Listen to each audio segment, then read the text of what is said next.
Chapter 1736. Lydon carried over 2 bowls of mutton that were almost full to the brim. He looked at Amy and said with a smile, "You're so cute, little girl. What a big bowl." "Thank you, Uncle." She couldn't wait to pick up her chopsticks and said to Mag, "Father, I'll start eating first." Mag nodded as he looked at the big bowl of mutton in front of him with glowing eyes. "Go ahead." Meg nodded with a smile and picked up his chopsticks. He also wanted to try the improved mutton stew to see if it had really become a delicious dish. "Oh, woo." Amy put a piece of mutton into her mouth and chewed. Her eyes lit up, and her chewing speed immediately increased. As she chewed, her body could not help but sway slightly from side to side. Meg glanced at Amy, who was swaying tactically. It seemed like this mutton stew suited Amy's taste very well. He also picked up a piece of mutton. The mutton was cut in a rather casual manner. It was about the size of an adult's mouth, and the color was bright red. It looked very appetizing. The aroma wafted over along with the steam. The strong, rank odor of the mutton from before was almost negligible, and in its place was a rich mutton aroma. Other than that, there was also the aroma of various spices. One particular aroma caught Meg's attention. It was an indescribable aroma. It was a spice that he had never seen before, but now that it had appeared in this mutton stew, it made the taste of the mutton even more special. Last time, the strong, rank odor made Meg give up as soon as he put it in his mouth. But this time, he was looking forward to trying it out. He opened his mouth and put the whole piece of mutton into his mouth. With a light bite, delicious and rich gravy flowed out of the soft mutton. Compared to the freshness of the mutton soup, the gravy was much richer. The rich meat aroma splashed in his mouth, causing his taste buds to instantly jump for joy. Chewing carefully, the mutton was soft but not mushy. The more he chewed, the more fragrant it became. Meg could feel the presence of the spices. Together, they created a delicious space rich in layers, and that faint special aroma was like a layer of fog, causing one to accidentally step into a delicious trap. The mutton stew might not be perfect, but in Meg's heart, it was definitely a delicacy, and a very unique one at that. Lydon and his son, as well as Harrison and George, were all looking at Meg nervously and expectantly. They were like students waiting for their teacher to announce the results of an exam. After all, they hadn't let Meg try their improved mutton stew before. Meg swallowed the piece of mutton in his mouth and immediately put another piece in his mouth. A smile appeared on his face as he calmly enjoyed the delicious taste in his mouth. "Can I have a bowl of rice?" Meg put down his chopsticks, looked up at Muir, and said with a smile, "If such a delicious mutton stew isn't accompanied by a bowl of white rice, it seems to be missing something. All right, please wait a moment." Muir's eyes lit up, and he quickly turned to walk toward Good-for-Nothing. A smile also appeared on Lydon's face. Having received Meg's approval, he felt as if a heavy burden had been lifted off his shoulders. He had not let Meg down. "Wow, it seems like Mr. Mack has a very high opinion of this mutton stew," Harrison said with a smile. "If even Mr. Mack is satisfied with this mutton stew, it seems like our mutton restaurant's business will not be bad," George said with a happy smile. The rank odor of the mutton is completely removed. The ratio of spices is also very suitable, and the heat is just right. It's soft but not mushy, and the more you chew, the more fragrant it becomes. Meg commented seriously. Then, he looked at Lydon curiously and said, "But if I may ask, there's a very special spice added to this mutton stew. What is it? I don't think I've ever seen it before." Lydon thought for a while, and his eyes lit up. He took out a half-foot-long black branch from the cupboard at the side and said, "You're talking about this, right?" Meg took the branch and sniffed it. His eyes lit up, and he nodded. "Yes, that's the fragrance. This is a type of short tree that grows in the mountains near our tribe. I call it in. Herders usually cut it down to use as firewood. Once, I accidentally dropped a branch in when I was cooking mutton and realized that it tasted surprisingly good. So, I kept the habit of adding into my mutton stew," Lydon said, a little embarrassed. "Your naming skills are really unusual." Meg looked at him with admiration.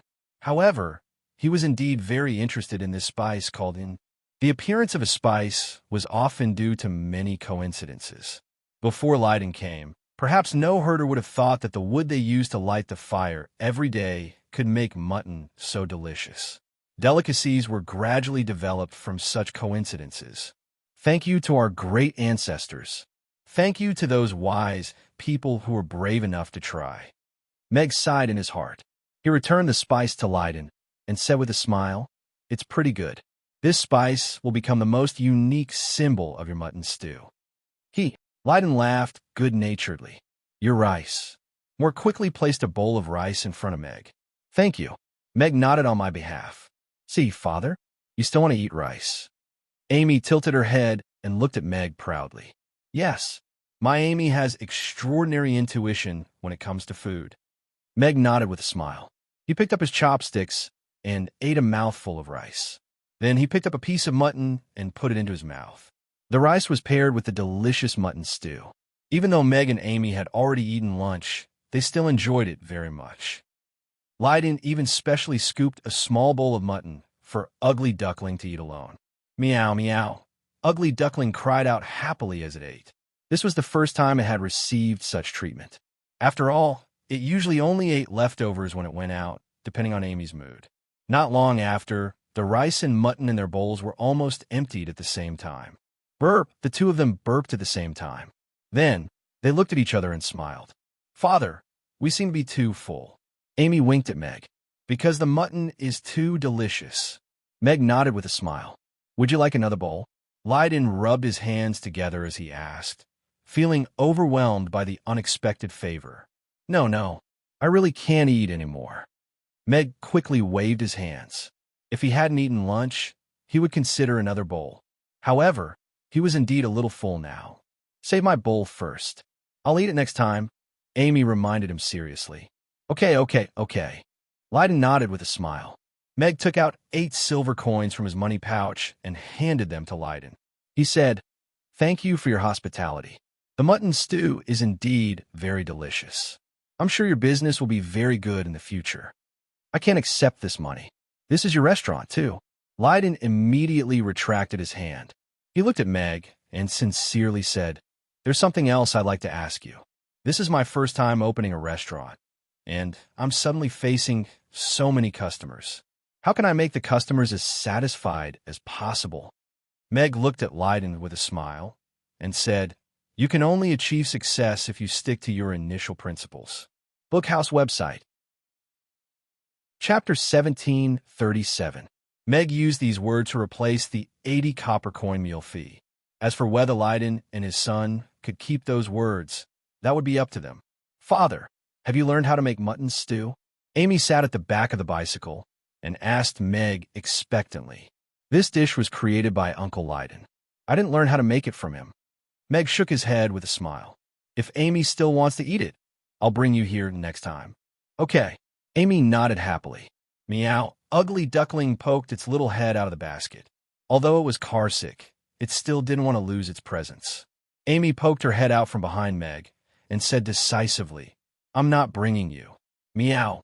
Ugly Duckling retracted its head, aggrieved. "Ding! Congratulations, host, for helping Leiden and his son achieve their dream. You have obtained a chance to spin the mysterious wheel." Right at this moment, the system's voice suddenly sounded in Meg's mind. "Mysterious wheel? Isn't it a big gift pack?" Meg raised his eyebrows. The mysterious gift pack is a chance to draw any valuable item, including high-tier recipes, a strength point, super-grade kitchenware. What are the chances of drawing strength point? Meg's eyes were already completely lit up, and even his breathing had quickened. 1%. Isn't that too low?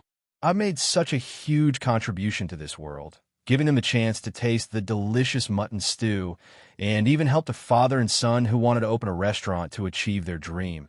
And there's only a 1% chance of drawing strength point? You have to know that Dad is dying now. If that octopus monster escapes from the seal, this world will be destroyed, and Amy's will no longer be glorious. The main mission of me, becoming the god of cookery, will also become nothing. And you will become a useless system that will be mocked by countless systems and even kicked out of the group chat, Meg said deeply. Who leaked the news? Ahem. According to the system's deduction, whether or not the host can obtain physical strength points will not directly help in resealing the Great Old Ones. Even if you obtain physical strength points, there is no way to prevent the Great Old Ones from destroying the world. Nonsense. If I recover my strength, at least I can run faster. If I run faster, then I'll have a chance to make a comeback. Then you'll have a chance to re-enter the group. Meg said seriously. Does that sound reasonable? But something doesn't seem right. The system muttered. Are there any chance cards for this mysterious roulette wheel? Is it the kind of card that can increase the probability of drawing a certain option? This seems possible. That's right. Meg smiled. Probability enhancement card. 1% chance increase. Can be stacked. Selling price. 10 million copper coins per piece. It can be stacked. 10 million copper coins for one. Meg frowned. System, this is daylight robbery. It's a temporary prop. The price is generally higher. Please make the purchase at your discretion. The system sounded smug.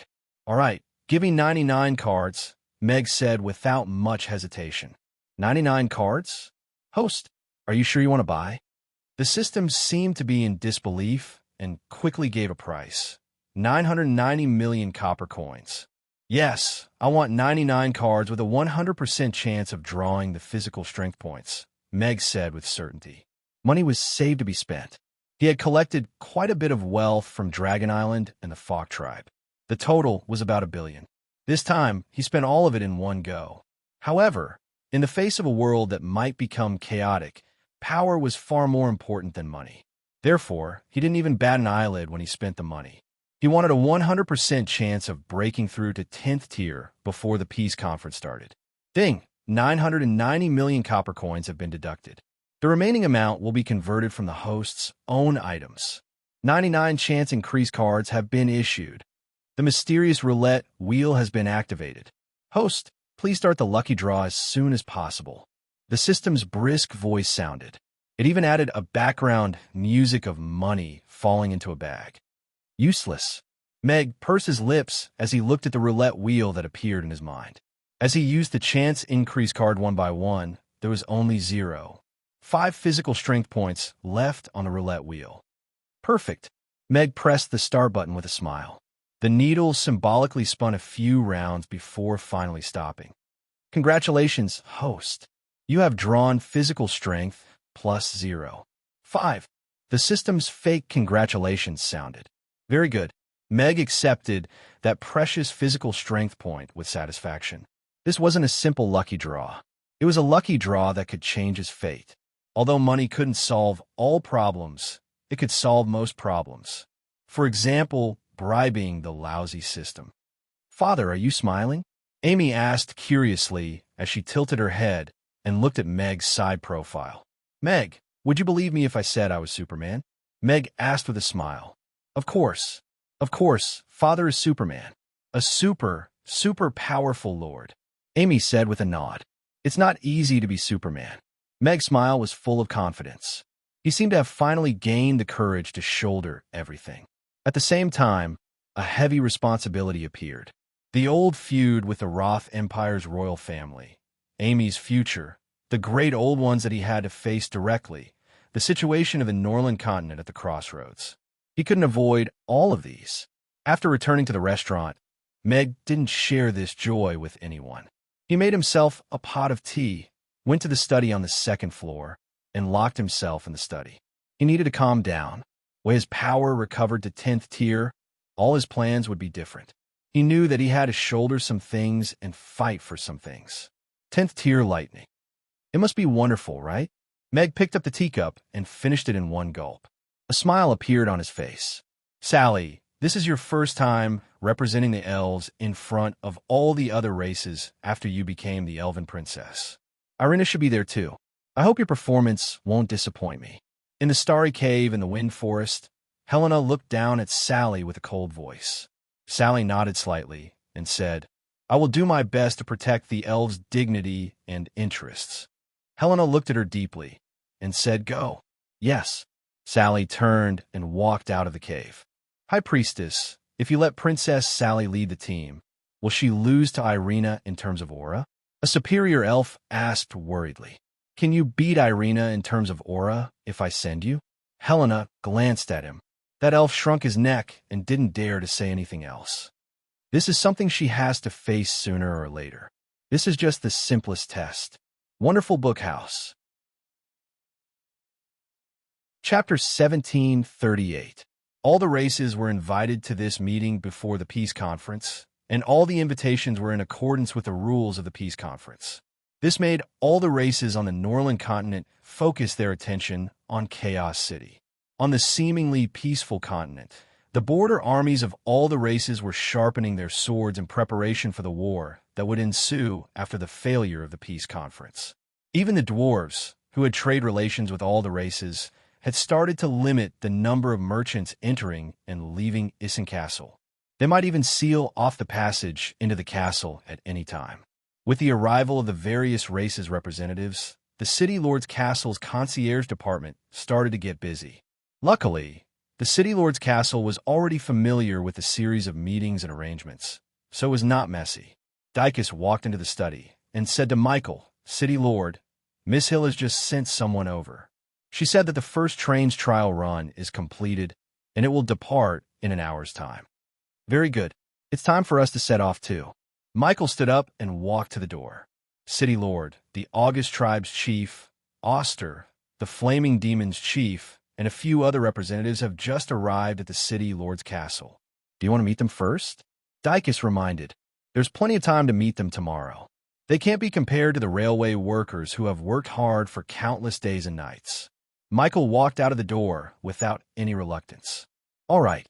Dicus kept the folder in his hand and quickly followed after Michael. In a forest about 15 kilometers north of Chaos City, there was a straight railway running through the forest. At the end of the railway was a stone wall. At this moment, a steel monster was being dragged out of the stone wall by a few orcs and stopped in front of the stone wall. This was a steel monster that was 5 meters tall and over 20 meters long. Its long chimney reached into the sky as if it had grown a horn. The sides of the railway were filled with fatigued-looking workers and designers, but their eyes were shining. On the train, there were also 10 odd technicians doing the final inspection and debugging to ensure that the train could depart successfully. After 3 months of hard work and the hard work of thousands of outstanding blacksmiths and designers, they finally created this steel monster. Only they knew how much effort they had put in. "Young mistress, the news has been sent to the City Lord's Castle and Mamies," the secretary said to Hill, who was standing at the side. "All right, then let's wait for the City Lord and Mr. Meg to witness this moment that might change the course of the world." Hill nodded slightly and smiled as he looked at the steel behemoth that was reflecting a metallic luster under the sunlight. Although she had already become the most famous career woman in Chaos City, or even in Norland continent, the voices of doubt didn't stop just because she had led Buffett Bank to greater heights over the years. The most they talked about was that she had only inherited Buffett Banks. No matter who sat in that position, they would be able to make a lot of money. The Hill disdained to defend such ridiculous words, but she had always wanted to make her own breakthrough outside of Buffett Bank. The appearance of the steam locomotive allowed her to see this possibility. It was a potential market that could surpass the banks, a possibility that could change the world. Meg, who had just brought Amy back to the restaurant, met the staff sent by the Hill. Then, he brought Amy onto the other party's horse-drawn carriage and rushed to the Steam Locomotive Research Center. The steam engine had changed the world before, and Meg believed that it could still change the world here. With the help of capital and politics, it would change people's lives and the way they traveled at an even faster speed. And today was a historic moment. The results of the hard work of countless staff over the past few months would finally be revealed. The first steam locomotive on the Norland continent would have its first official test run on the railway. "Father, where are we going?" Amy asked curiously as she sat in the horse-drawn carriage and looked at Meg, who couldn't hide his excitement. She had rarely seen such an expression on her father's face. "To the north. Take Amy to the train." Max smiled. As the initiator of his project, he had invested quite a lot of emotions into it, and had even participated in a few of the debugging and research works. He was just as anxious and expectant as all the staff members about the results of this official road operation. Train? A car on fire? Amy blinked. No, it's a car that runs on fire. Meg shook his head with a smile. Oh, that must be burning the horse's tail, right? Why don't we try it now? Amy lifted a corner of the carriage's curtain and looked at the 4 unicorns that were running wildly in front of them. She was eager to give it a try, and a bluish-purple flame had already lit up on her fingertips. It's not burning the horse's tail. Amy will know in a while. Meg quickly grabbed Amy's little hand and looked apologetically at the staff, whose eyes were gradually widening due to nervousness. Oh, Amy put down the carriage's curtain obediently. Then, she turned her gaze to the staff and curiously asked, Uncle, are you very hot? Why is there so much sweat on your forehead? Ahem. I might be wearing a little too much. That staff tugged at his slightly thin uniform awkwardly. He had heard about this little princess from Amy's before, and knew that she was a little magic prodigy with 2 unbelievably powerful masters. The horse-drawn carriage left Chaos City and headed north. Meg and Amy arrived at the Research and Development Center almost at the same time as Michael and the rest. Mr. Mack, you're here too, Michael said with a smile as he got down from the black Cheelant's back and looked at Meg, who was coming out of the horse-drawn carriage. City Lord. Meg nodded slightly at Michael as a greeting. His gaze landed on the steam locomotive that was parked quietly on the tracks at the side. The angular front of the locomotive was distinct, and the black metal body was giving off a cold metallic glow. Uncle City Lord, are you here to take the train too? Amy came out of the horse-drawn carriage and looked at Michael in surprise. Yes, little boss. Are you here to take the train with Mr. Mack too? Michael asked Amy with a smile. Apart from Master, no one knows fire better than me. If there's any danger, I can protect Father, Amy said with a nod. That's great. Then, little boss will have to protect me too, Michael said seriously. I'll have to think about it. Amy rested her chin on her hand as she pondered. City Lord, Mr. Meg, you're here. Right then, Mr. Hill walked up and said to the 2 of them, the first steam locomotive is ready to depart. There's still 15 minutes before it departs. Do you have anything to say to everyone? 10 minutes. The 3 of us will take 3 minutes each, Michael said with a smile as he boarded the train first. Chapter 1739. The manufacturing of the steam locomotive and the laying of the railway were a result of Buffett Bank's investment regardless of the cost. Together with Chaos City's support, they were able to build the steam locomotive in just a few months and, at the same time, connect Chaos City, the Elven Railway. The City Lord's castle's contribution was no less than that of Buffett Bank's. Many of the workers present were from the City Lord's castle.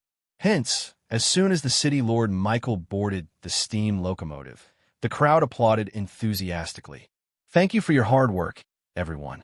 On behalf of the City Lord's castle, on behalf of Chaos City, and on behalf of all the citizens on the continent who might have benefited from avoiding a war because of you, I would like to extend my highest respect to all of you, Michael said in a loud and sincere voice before bowing deeply to everyone. The crowd applauded thunderously, and many of the workers couldn't help but turn their faces away to wipe their tears secretly. Michael straightened up and nodded at Hill, indicating that she could come up. The whole process took less than 2 minutes. Hill looked at the exhausted faces below the stage and said with the same sincerity, I am Hill Buffett. Thank you for your double efforts during this period. I promise that apart from the normal salary, all the workers will receive half a month's salary as a bonus after all the work is done. Cheers erupted below the stage again, and everyone smiled joyfully. Due to the uniqueness of the project, the salary level was already much higher than outside work. They didn't expect to receive half a month's salary as a bonus, which was a huge surprise to many people. Hill looked at Meg. Everyone also looked at Meg. Many of the workers recognized this young man. He was someone who even the chief engineer respected very much. He would be invited to every important debugging, and they would listen to his opinion before making changes to the steam locomotive. Furthermore, it was said that he was the designer of the steam locomotive and also the initiator of this project. They were gathered here because of this man. He overcame all kinds of impossibilities and created this incredible big guy. 10 minutes. And you left me 7 minutes? Meg raised his eyebrows slightly, but everyone's gazes were already focused on him. As the initiator, he had to say a few words, and there were indeed many things he wanted to say. Meg held Amy's hand and walked up the wide and flat metal stairs of the steam locomotive to the platform in front of the locomotive. The boiler had already started burning, and the entire locomotive was warm. Even the metal railings were warm. The little girl is so cute. Yes, she must have a beautiful elf mother. This gentleman is also very handsome. Everyone looked at the father and daughter and couldn't help but whisper to each other. Hello, I'm Meg, the head chef and owner of Amy's. I'm also the father of Amy, a contributing student. Just like you, I'm an ordinary but indispensable member of the steam locomotive's creation process, Meg said with a smile. Everyone smiled knowingly. Although this was Meg's humble words, it made them feel equal and respected, as well as a sense of recognition for their work during this period of time. I'm very touched to see the steam locomotive finally see the light of day. It's a bold and imaginative idea, and a group of capable partners. You've created a miracle, and perhaps it's also the prelude to a new era. You will be remembered in the history of the Norland continent. On your epitaphs, it can be written, one of the creators of the steam locomotive. This is an honor that belongs to you. It's the honor of this world to have you, Meg said from the bottom of his heart. Warm applause broke out below the stage, and tears glistened in the eyes of the people below the stage. Meg looked at them quietly and felt his vision blur a little. He had the opportunity to become one of these engineers, but unfortunately, his conditions didn't allow it.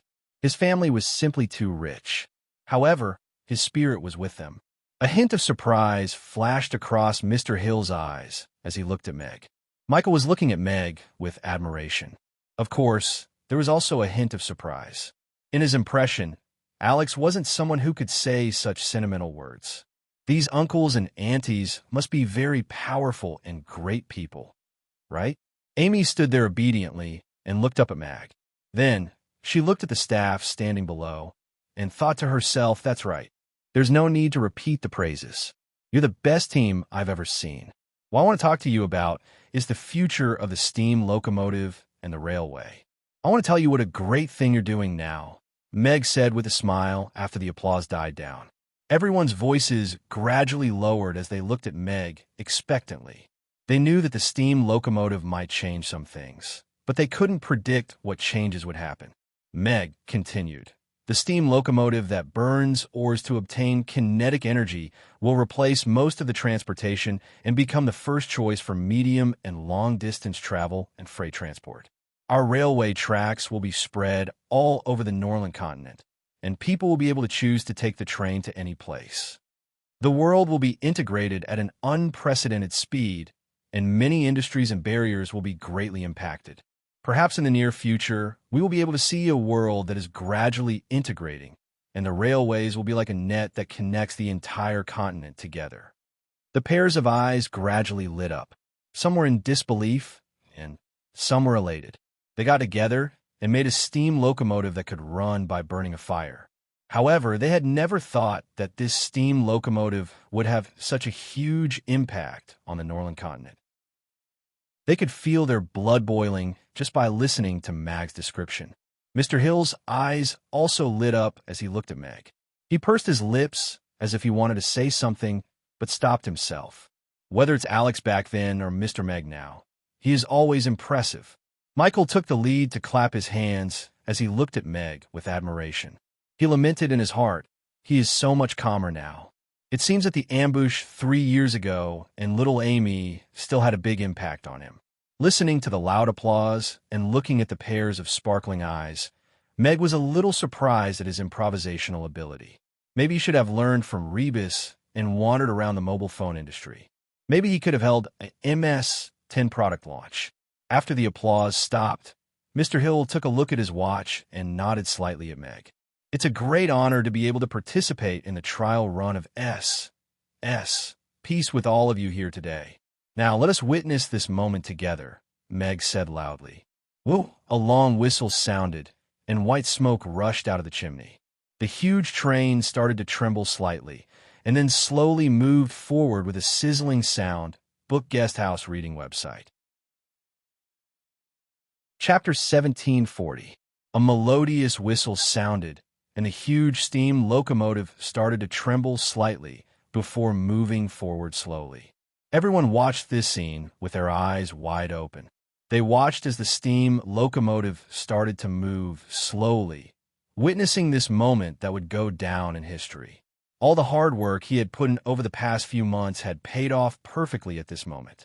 They had succeeded. The train is moving. There were thunderous cheers, and many people threw their hats into the sky. Meanwhile, Amy, who had been very obedient and quiet all this while, suddenly had flaming wheels appear under her feet, and her magic caster staff appear in her hand. She pointed at the steam locomotive with a vigilant expression. "What kind of demon is that?" "It's a train."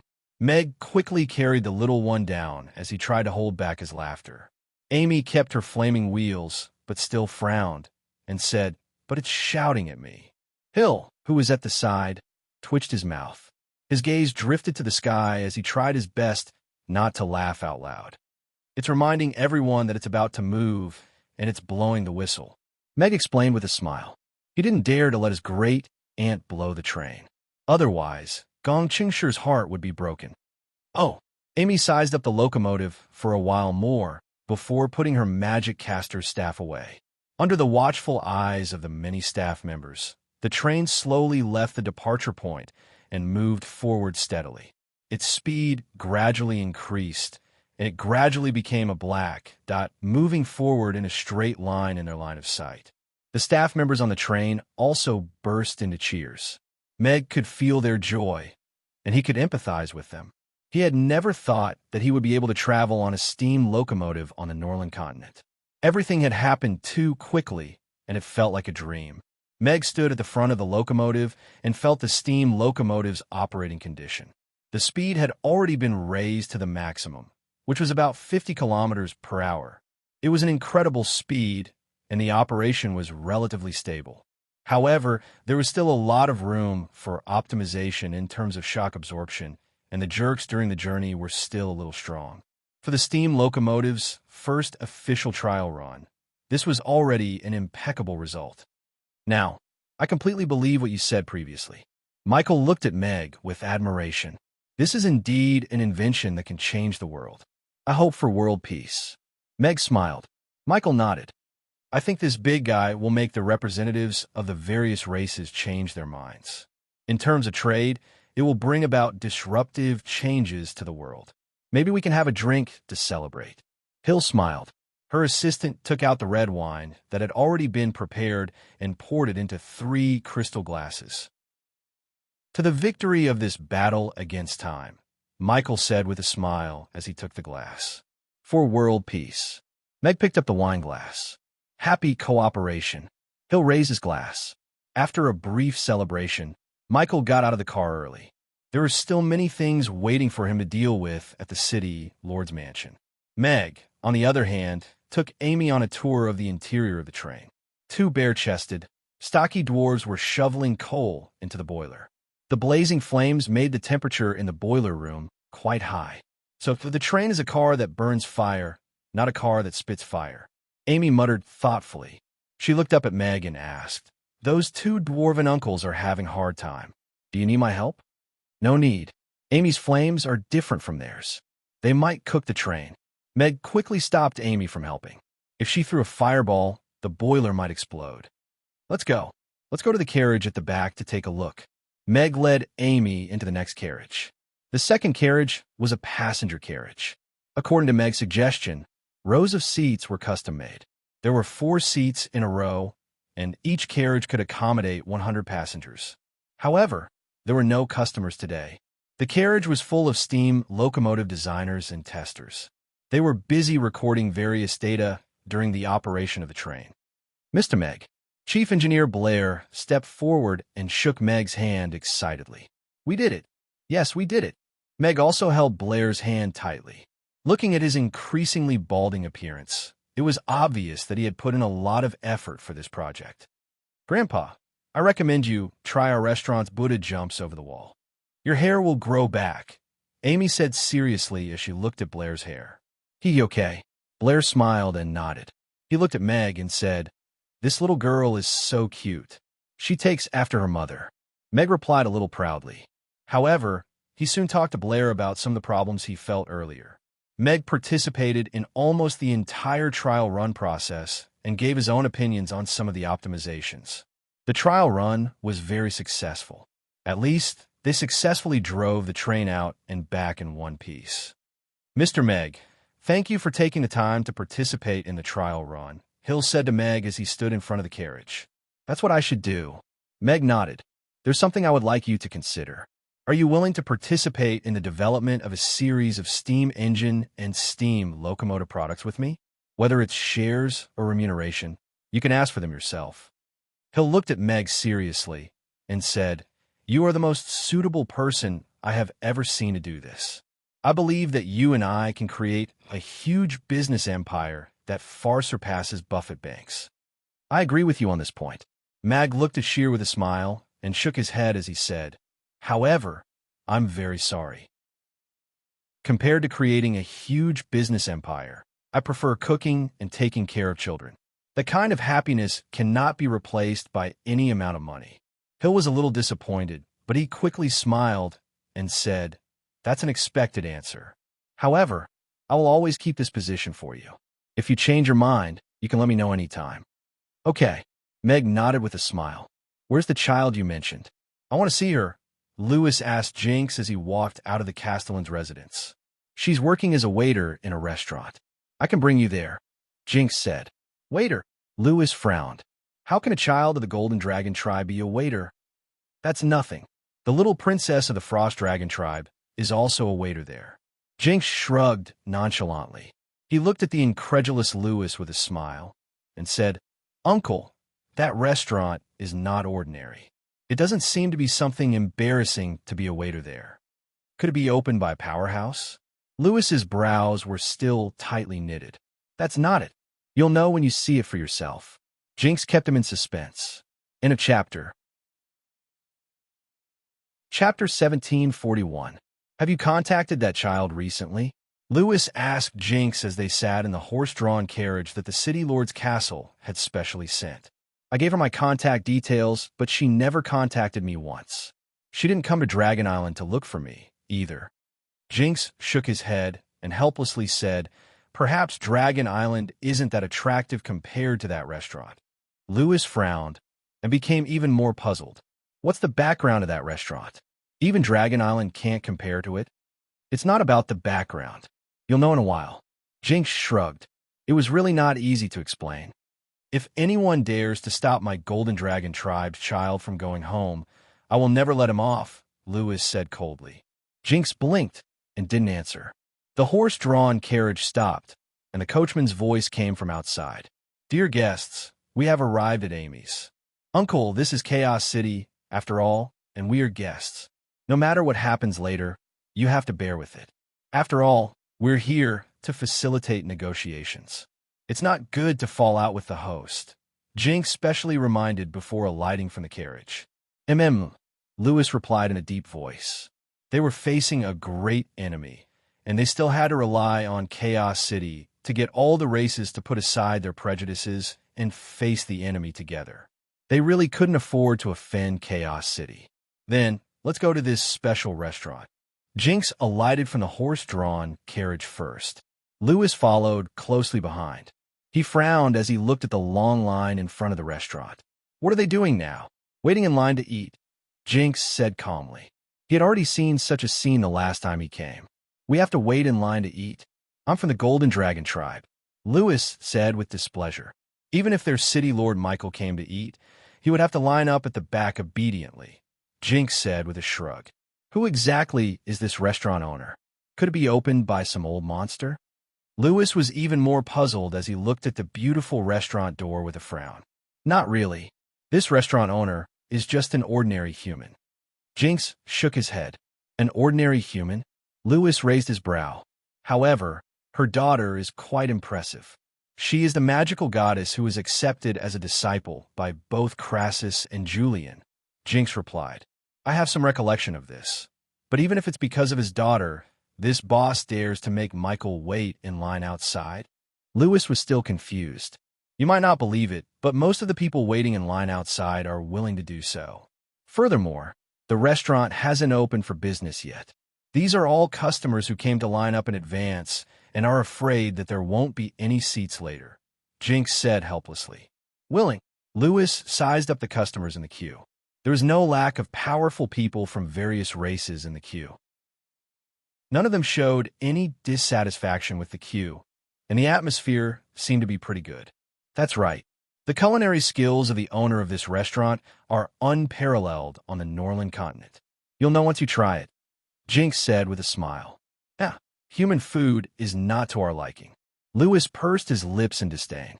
Don't say that too early. I think the queue here is a little shorter. Why don't we queue here for hot pot today? Jinx was about to walk to the queue at the side when he saw Lewis standing there. He softly said, Don't you want to see that child? You won't be able to see her from here. All right, for the sake of that child, I'll force myself to go in and take a seat. Lewis followed Jinx to the back of the queue. He squinted at the customers standing in front of him and pursed his lips in disdain. They were just people that he could kill with his dragon's breath. What a rare sight. Jinx, who was standing behind Lewis, moved his lips and tried not to laugh out loud. Oh, we're late today. There's definitely no tofu pudding. Harrison and Julian jumped off the horse-drawn carriage and sighed when they saw the long queue at the entrance of the restaurant. We haven't had hot pot for a while. Why don't we have it tonight? Julian suggested. Sure. Harrison nodded and walked to the back of the two queues in front of the designated hot pot area. The queue was getting longer. After waiting for a long time, Lewis looked a little impatient. He was the chief of the Golden Dragon tribe, a top powerhouse with a high status among the dragons. Yet, he was actually queuing up with a bunch of mortals for a meal. This was simply, welcome, Amy's. Before Lewis, who was getting angrier and angrier, could express his anger, the door of the restaurant, which had been closed all this while, suddenly opened outwards. A young human walked out with a smile. The queue that had been stationary all this while suddenly moved forward. The customers entered in an orderly manner and greeted that young human familiarly. Uncle, the door is open. Let's go, Jinx reminded. Lewis retracted his gaze and followed the queue forward. For the sake of that child, he would not stoop to Jinx's level for the time being. However, when Lewis and Jinx reached the door, they were stopped by a lady. Yabamiya smiled at the two of them and said, I'm sorry, dear customers. The designated hot pot area is full. If you don't mind, you can sit at that table for 4 over there. That's the only seat left. You want us to sit outside and eat? Lewis frowned even before he looked at her. Uncle, this is that child, Jinx reminded softly. Lewis's gaze landed on Yabamiya, and his eyes lit up immediately. He could not help but exclaim, She actually has such a pure bloodline. Yabamiya took half a step back instinctively. She recognized Jinx, but she was a little frightened by this uncle's expression. Is she serious when she took half a step back? Lewis frowned slightly. He was the most respected chief and senior of the Golden Dragon tribe. Usually, the juniors would be full of smiles when they saw him. Why is Lewis here? Elizabeth, who was standing at the back, saw Lewis, and her expression changed slightly. She wanted to go forward, but after hesitating for a while, she stopped in her tracks. The Golden Dragon tribe probably would not hurt Mia, but if she appeared too close to Mia in front of them, it might cause her trouble instead. Mia, we have something to talk to you about in private, Jinx said to Mia with a smile. We intend to bring you home, Lewis added with a nod. Sorry, I'm at work now. I don't have time to talk to you. Mia shook her head slightly and put on a smile again. Please take a seat, dear customers. The customers behind are still waiting. No pop-up window. Chapter 1742. Lewis wanted to say something, but Jinx stopped him and pulled him to sit at one of the 4 tables at the side. What are you doing? Lewis glanced at Jinx. Uncle, we can't rush this. This child is very stubborn. Let's sit down and have some food first. We'll talk to her privately when she's free later, Jinx said softly. You want me to wait for her? Lewis frowned. You've seen it for yourself. Her royal bloodline is so pure. You can't find another junior with such a pure bloodline on Dragon Island. Jinx looked at Lewis suspiciously.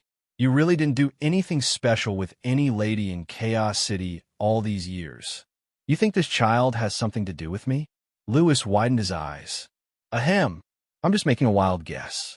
Jinx coughed dryly. After all, apart from you, there aren't many in our Golden Dragon tribe who can pass down such a pure royal bloodline. Apart from this time, I haven't been to Chaos City for over 30 years. Lewis shook his head and looked at Yabamiya with a doubtful gaze. This child's Golden Dragon bloodline was indeed shockingly pure. Not to mention that she was only a half-dragon. Even the bloodline of the two WRMS on Dragon Island would rarely reach such a pure level. The purer the bloodline, the easier it was to stimulate the potential of the bloodline, and the faster she could grow. Given this child's bloodline, it wouldn't be difficult for her to break through to the 10th tier in the future. She might even become the top powerhouse of the Golden Dragon tribe.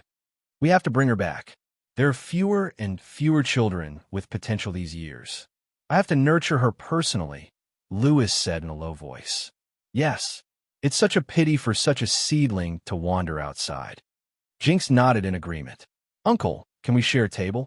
Just then, a voice interrupted Lewis and Jinx's conversation. The two of them turned around at the same time, and their gazes landed on Harrison and George. Two humans made of fats. What did you call me, Uncle? Lewis narrowed his eyes, and a dangerous aura flashed across his eyes. Harrison and George felt a chill on their necks, and subconsciously shrank their necks. However, they had no intention of retreating. Sharing tables was a tradition at Amy's, and it was only out of courtesy that they mentioned it. Now that there were only 2 seats left in the designated hot pot area, there was no reason for them to give up. It's fine. Have a seat. Before Lewis could flare up, Jinx had already invited the two of them to take their seats with a smile while winking at Lewis. Then we won't stand on ceremony. Harrison chuckled as he sat down beside Lewis. His voluptuous body took up more than half of the table. Lewis subconsciously moved to the side a little before coming back to his senses. I actually gave up my seat to an ordinary human. Thanks, Uncle Ha. He then looked at Lewis curiously and asked, The golden armor you're wearing is really extravagant. Which tailor shop did you get custom made? Can someone my size do it? The corners of Jinx's mouth twitched. He turned around silently and tried not to laugh. I'm afraid no tailor shop can make it, Lewis said coldly. That's true. I'm afraid the tailors in Chaos City don't have such skills. Harrison nodded in agreement. He retracted his head and moved his chair a little to the side. He could already feel that the atmosphere was a little cold. When they ate at Amy's, everyone would chat a little when they shared table. If they hit it off, they would become partners, and they could even share a few drinks together the next time they ate. However, these two middle-aged men in flashy golden armor were obviously not part of this group, so he did not want to make a fool of himself. George also gave Harrison a look, hinting him not to say anything. He could tell that these two were not ordinary people. It would not be good if they accidentally got into trouble. Elizabeth held Yabamiya's hand gently and softly said, Don't be afraid. That person is the chief of the Golden Dragon tribe. He's not a bad person and won't hurt you. Mia nodded slightly. She thought for a while and said, But what if he wants to bring me back? What should I do? Elizabeth looked into her eyes and said, It's up to you whether you want to leave or not. All right. Mia nodded. The four of them just sat there and stared at each other. The atmosphere was a little strange. Harrison shifted his, but uncomfortably. If he had known, he wouldn't have been in such a hurry. Now, he even felt uncomfortable eating hot pot. Lewis began to reflect on why he had to squeeze at the same small square table with two humans for a meal. Furthermore, he was eating human food. What would you like to order?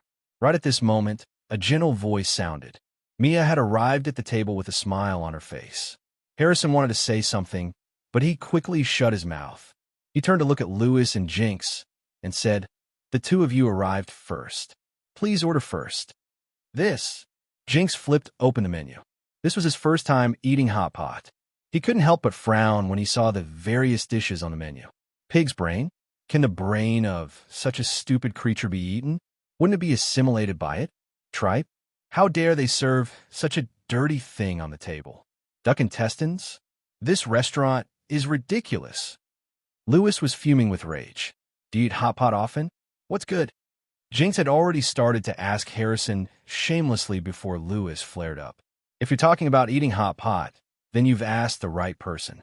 Harrison patted his chest and said, based on my experience of eating hot pot for 28 meals a month, if your appetite is big enough, just order all the dishes on the menu.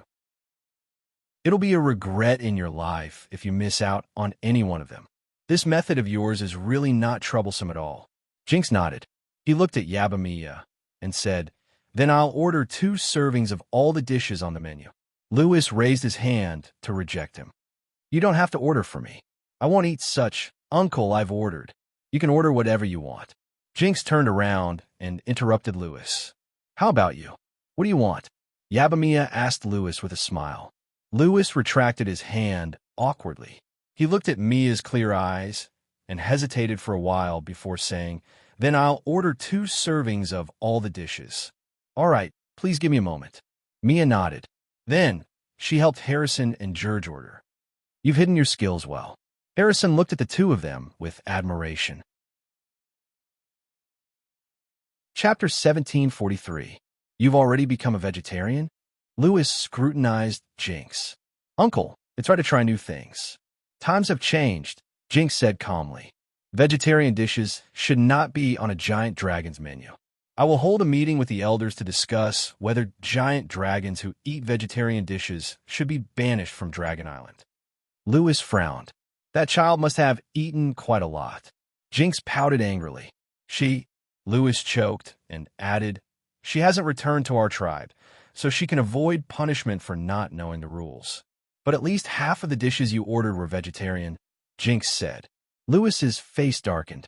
He looked at Jinx and said, do you think I can't lift my knife?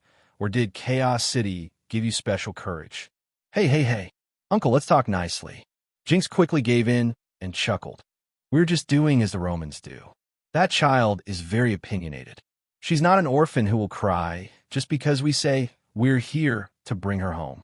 We have to put in more effort. Eating vegetarian dishes is a way to get close to young people. If you don't want to try it, you're closing the door to interacting with young people. I think this child is not bad, too. I want to take her in as my disciple. Lewis raised his eyelids and fell into deep thought. The hot pot and dishes were served very quickly. The 4-seater table was equipped with a 4-square pot. While it was clean and hygienic, it also prevented the awkward situation of accidentally taking away another person's meat and causing a bloody conflict. Your dishes are all here. There's a hot pot dining guide on the table. Please enjoy, Yabamiya said with a smile before leaving. Didn't they say that humans' cooking was very complicated? Why was the food served without cooking? Lewis looked at the multi-level dining cart filled with all kinds of ingredients and fell into deep thought. That's it. It was obviously Jinx's first time dealing with such a situation. He looked at the duck intestines and duck blood soaked in ice water, as well as all kinds of fresh vegetarian dishes. It's your first time eating hot pot, right? Then, I suggest you read this hot pot dining guide seriously. The way to eat hot pot is simple and interesting, but there are still some tricks. Once you master them, you will be able to eat delicious hot pot on your own, Harrison reminded in a friendly manner. Lewis averted his gaze and showed his disdain for this. As the honorable chief of the Golden Dragon tribe, his pride would never allow him to eat such lowly food. Jinx, on the other hand, accepted the hot pot guide and read it carefully. He was not ashamed to ask when he encountered something he did not understand. By the time the red oil in the pot was almost boiling, he had already grasped most of the theoretical knowledge of hot pot and made himself a mildly spicy dipping sauce. Then, he picked up a duck intestine with his chopsticks eagerly and prepared to have his first hot pot experience. Do you know that duck intestines are the internal organs of ducks? And you actually want to eat it now? Lewis questioned Jinx spiritually. Jinx, who was originally eager to try, fell into deep thought after hearing Lewis's words. He looked at the duck intestine swaying in his chopsticks. Crunch, crunch, today's duck intestines are still so fresh and crispy. It's simply too wonderful. Harrison praised as he chewed on the duck intestine that he had just cooked happily. As he spoke, the second duck intestine was in the boiling red soup and slid into that plump mouth again. Crisp chewing sounds could be heard, followed by uncontrollable smacking sounds. Lewis and Jinx's throats moved at the same time. This is too wonderful. Jinx's eyes had completely lit up. The effect of the cold water that Lewis had poured on him was completely gone. I actually have a desire to eat duck intestine. Lewis, on the other hand, was deep in thought. For a giant dragon that had lived for almost 2,000 years, such a ridiculous thought was something that could not be ignored. Tripe is indeed my life. Meanwhile, George, who was at the side, was eating a plate of tripe and was very touched by himself. "Uncle, I'll start first then," Jinx said to Lewis eagerly. Jinx couldn't wait to tell Lewis. He imitated Harrison and put the duck intestine in his hand into the boiling red soup pot. However, when he picked up his chopsticks again, the duck intestine was already gone. "It's gone." Jinx was slightly taken aback. "Yes, it's gone. Uncle, your duck intestine will lose its soul if it's gone for more than 3 seconds," Harrison said regretfully as he took a look. "That won't do." Jinx used his sharp divine sense as a 10th-tier powerhouse and successfully picked up the duck intestine in the boiling soup in the next second. Then, he held his breath and focused on cooking the duck intestine. The 8th time, Jinx picked up his chopsticks from the pot and looked at the duck intestine that was hanging in the bright red soup. It had already turned from its original stretched-out state to a small curled-up section.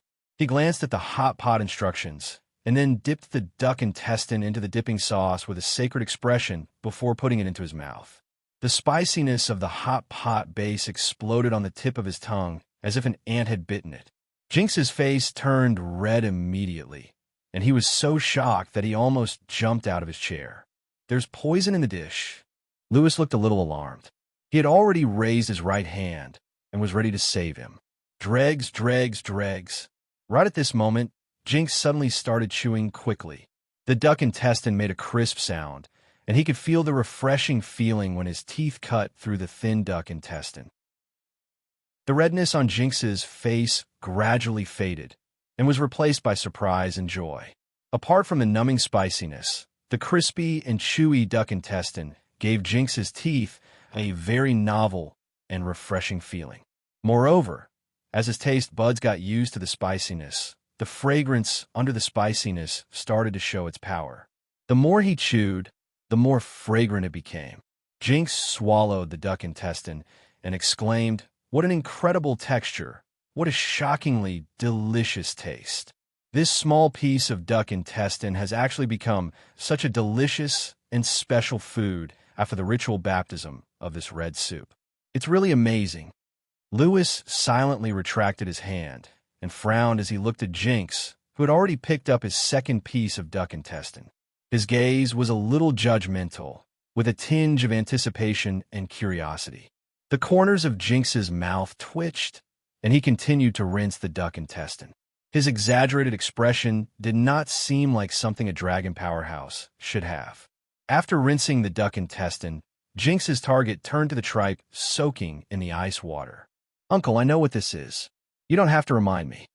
Jinx looked at Lewis, who was about to speak with his mouth twitching. Then, he eagerly picked up a piece of tripe and scalded it in the hot pot. He skillfully dipped the red tripe into the dipping sauce and put it into his mouth with a satisfied expression. "This is the taste. It's on top of my head. No pop-up window." Chapter 1744. The crispy duck intestine and tripe went into his stomach with a crunch. The smooth pig brain was irresistible. The tender beef was covered in red oil, and the enoki mushrooms were floating in the pot. Jinx was already in a good mood. His forehead was full of sweat, and steam rose from the top of his head as though he was in a sauna. With a slurp, another bunch of enoki mushrooms went into that big mouth. Lewis turned his face away and swallowed his saliva for the 18th time. "Satisfying," Jinx praised. He picked up a plate of spicy beef and poured it all into the pot. He turned back to look at Louis, who hadn't touched his chopsticks, and asked, "Uncle, are you really not going to try it?" As he spoke, his gaze had already drifted to the 2 plates of tripe and duck intestine on the dining cart beside Louis. He chuckled and said, "Then, do you want me to help you finish these plates?" Jinx's hand was only halfway out when he was hit by a pair of chopsticks. He quickly retracted his hand and looked at Louis innocently as he said, "Uncle, I thought you didn't want to eat it." "I don't want to eat such things," Louis said seriously. Louis said in all seriousness, "However, I've been looking for a suitable child all these years. I think I found one now. In order to better understand the thoughts of young people, I've decided to sacrifice myself and try things that young people like nowadays." Jinx rolled his eyes. "So, do you want to eat some duck intestine or some pig brain first?" "Beef." Louis picked up a plate of beef and poured it into the pot. Then he poured the entire plate of enoki into the pot as well. The enoki can only stay in the boiling pot for 5 seconds. You might not be able to get all of it in time. Before Harrison could finish his sentence, the enoki in the pot suddenly floated up and hovered above the pot at the height of a chopstick. Louis picked up a piece of enoki beef with his chopsticks and calmly picked up a piece of enoki beef that was covered in red oil. The rest of the enoki beef was still floating in the air. Holy shit! Harrison's eyes widened, and he looked at Louis in a different light. This is a godly skill for eating hot pot. George was also amazed. The customers who were lining up at the side were also amazed. Everyone was looking for a way to cook 20 slices of enoki beef in one go and eat to their heart's content in one go at the same time. It actually appeared. It's just a small trick. Louis could feel the astonished gazes from around him, and the corners of his mouth curled up slightly. He hesitated for a moment and still put the thin and curled piece of beef into his mouth. "What is this smell?" Louis's eyes lit up with red flames. His right hand subconsciously grabbed the corner of the table, and the wooden corner of the table instantly shattered into pieces. If Jinx hadn't stabilized the other side of the table in time and neutralized all the force, the entire wooden table would have been ruined along with the hot pot. "Calm down, it's not poison, it's a new smell. It's called spicy," Jinx quickly reminded him. Louis, who had a faint dragon horn on his forehead, finally regained control of his condition. The impact of the spicy aroma also receded a little, and the tender beef began to radiate its charm. WRM's huge bodies and powerful abilities allowed them to go months without eating, but the amount they ate each time would be terrifying. Hence, they would usually choose larger magical beasts as their food. Beef was one of Louis's favorite foods, and he could eat 20 to 30 bison each time. Of course, that was the whole cow that had been butchered. It was his first time eating beef that had been sliced as thin as paper and was barely enough to fill the gaps between his teeth. But what surprised him was that apart from the discomfort he felt when he tasted the spicy aroma for the first time, the beef actually tasted a little special after the spicy aroma subsided. The texture of the tender beef was countless times finer than that of the whole cow. The huge difference between cooked beef and fresh beef shocked him. The beef tasted so delicious under the stimulation of the spicy aroma. This incredible taste! Louis couldn't help but exclaim. This wasn't the first time he had eaten cooked food, but this time it swept away all the bad memories and impressions he had of cooked food. The chopstick slid through the air, and the dozens of slices of enoki beef in the air all went into Louis's mouth in the blink of an eye. "It's a little too little." Louis smacked his lips as if he hadn't had enough. Harrison, who hadn't had time to shut his mouth, glanced at the hot pot and reminded, "The beef is done too." "Very good." Louis picked up his chopsticks again, and the spicy beef immediately jumped out of the hot pot before he ate it piece by piece. "That's more like it." Louis put a piece of beef into his mouth. Compared to the enoki beef, the beef piece gave him a little more satisfaction. What kind of godly way is this? Is this the correct way to open a hot pot? Eyes. I've learned it. Hands. Are you having sex? The surrounding crowd was full of praises. "Uncle, did you come to eat without telling me?" Jinx also looked at Louis suspiciously. "Were you a hot pot genius?" "Genius? There's no such thing as a genius in this world." There's only hard work that you can't see. Lewis poured the 2 plates of duck intestines into the hot pot together, and then controlled them to float up and down in the hot pot. After 7 or 8 times, they were all fixed. Then he picked up 3 to 5 pieces with his chopsticks and put them into his mouth. He chewed with a big mouthful, and the crisp sound seemed to bite into everyone's hearts. Tears of envy flowed down from the corners of their mouths unknowingly. Lewis finished the duck intestines and poured in the 2 plates of tripe. He calmly said, "Of course, I'm an exception." Lewis's hot pot eating skills shocked everyone. At the same time, it also stimulated the potential and creativity of many customers who were seriously eating the hot pot with their chopsticks. They all started to show their prowess and made the hot pot more interesting again. "Boss, should we stop them?" In the kitchen, Yabamiya asked softly as she looked at the ingredients flying in the air in the designated hot pot area worriedly. "No, this is the hot pot that's truly unique to the Norland continent. It's an interesting way of eating." Meg shook his head with a smile. As long as the customers still followed the restaurant's rules, he didn't want to interfere with how they ate the hot pot. That was their most basic freedom. Being able to try different ways of eating brought about different experiences. That was one of the reasons why people liked eating. "Uncle, I think some of the old rules can still be changed." Jinx looked at the empty dining cart beside Lewis and smilingly said, "What do you think?" "I think it's not a big problem to eat some vegetables occasionally." Lewis put the last piece of cabbage into his mouth. He looked up at Jinx and calmly said, "However, I don't think anyone will know that I've eaten it before." Jinx said. Chapter 1745. Goodbye, Boss Amy. Mia bade farewell to Meg and the rest before holding Elizabeth's hand and walking out of the restaurant. After a day of business, it was time for the night lessons again. However, as soon as the 2 of them walked out of the restaurant, Elizabeth let go of Mia's hand and consciously kept a distance from her. Mia looked at Elizabeth doubtfully. However, she soon noticed 2 burly men jumping out from the bushes at the side. "Little girl, we meet again," Lewis said with a smile as he looked at Yabamiya. He glanced at Elizabeth and smiled kindly at her. "So Miss Elizabeth is here too. We haven't seen each other in a long time." "Hello," Elizabeth answered indifferently. Although the Golden Dragon tribe and the Frost Dragon tribe didn't get along well, Lewis was her grandmother's elder. "But are you really not the ones who are waiting for me?" Yabamiya asked suspiciously as she glanced at the bushes that had obviously been squatted on. "Yes, we are waiting for you." Lewis nodded slightly with a smile. "We are here to bring you home. You are a child of the Golden Dragon tribe. You shouldn't be stranded in Chaos City, and you shouldn't be a waiter in a restaurant. Now you should go home." Yabamiya took a step back instinctively. She shook her head at Lewis and said, "I grew up in Chaos City. My mother is from Chaos City. I like Amy's, and I like being a waiter. This is my home."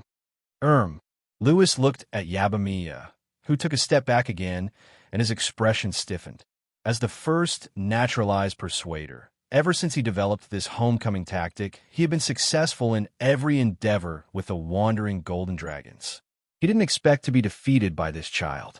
"Child, this is the chief of our Golden Dragon tribe. He is one of the most powerful people in this world. It is such an honor for him to personally bring you home. You are still young and don't understand. For a giant dragon's long lifespan of thousands of years, such restaurants will appear countless times in your life. You shouldn't waste your time on being a waiter. When you return to Dragon Island, you might even become the next chief of the Golden Dragon tribe." Jinx said earnestly. "Uncle, you said the same thing the last time you came to eat hot pot." Yabamiya shook her head slightly. "But that's not the case. There's only one Amy's, and she'll only appear once in my life. Besides, being a waitress isn't a waste of time. I think it's a very meaningful thing. You were here for hot pot before."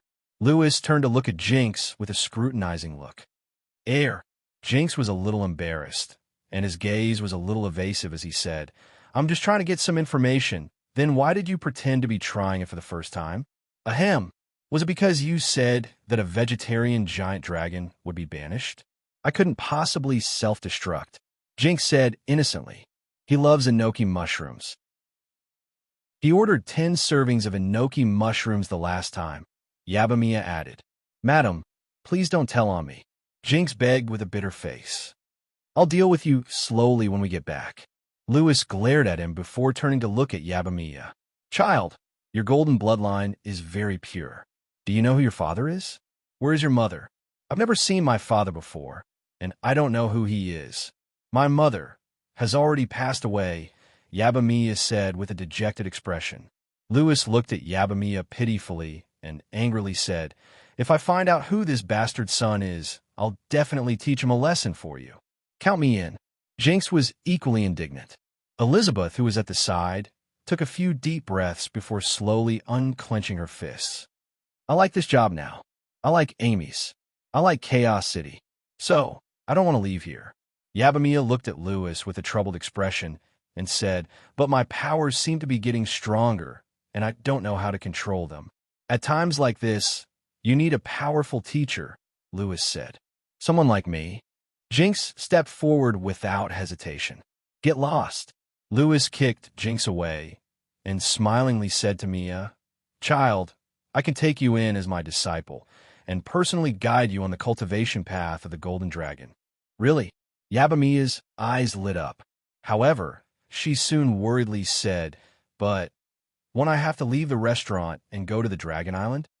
Lewis looked at the conflicted Mia and pondered for a while before saying, As long as you acknowledge me as your master, if you really can't bear to leave this restaurant, I can give you 10 years. You can continue to stay here in these 10 years, and I will come to Chaos City once a month to teach you the cultivation method. What do you think? 10 years. Yabamiya pondered. She wanted to stay in the restaurant, but Lewis had already given her a huge concession. She instinctively looked at Elizabeth. Elizabeth nodded slightly. She was also shocked by Lewis's concession for Mia. With the guidance and protection of the Golden Dragon Tribe's #1 powerhouse, Mia's future would be smooth. She might even get that golden throne on the table. Seeing Elizabeth nod, Yabamiya finally made up her mind. She looked at Lewis and nodded vigorously. I'm willing. Good. Then, from today onwards, you will be my only disciple. Lewis looked at Yabamiya with satisfaction. He thought for a while and took off a golden gemstone ring from his thumb and passed it to her. This is? Yabamiya received it hesitantly. Lewis smiled and said, Master didn't specially prepare a gift for you this time. This is a space ring, and there are some small things inside. Take it as my gift for accepting you as my disciple. Yabamiya looked at the golden ring in her hand. Although she didn't know what was inside, she could guess that it had to be very precious. She looked up at Lewis and could feel the warmth and care in his eyes. It was the care of an elder. I have a master too. A master just like AI Mi's master. Yabamiya's mood suddenly became a little strange. She was an orphan who had never seen her father and had lost her mother at a young age, but now she had a sister, friends, a job, and a master. Master, Yabamiya called out to Lewis as she clutched the ring tightly. Good disciple. Lewis nodded with satisfaction. He thought for a while and tore off a small piece from his golden armor. A golden light flashed, and it became a golden dragon scale the size of a fingernail. A thin golden necklace pierced through the dragon scale, and a dragon scale necklace appeared. Good disciple, wear this dragon scale necklace with you at all times. If you are attacked, it will automatically protect you. Also, it has my aura on it. Even those old things will be wary of it.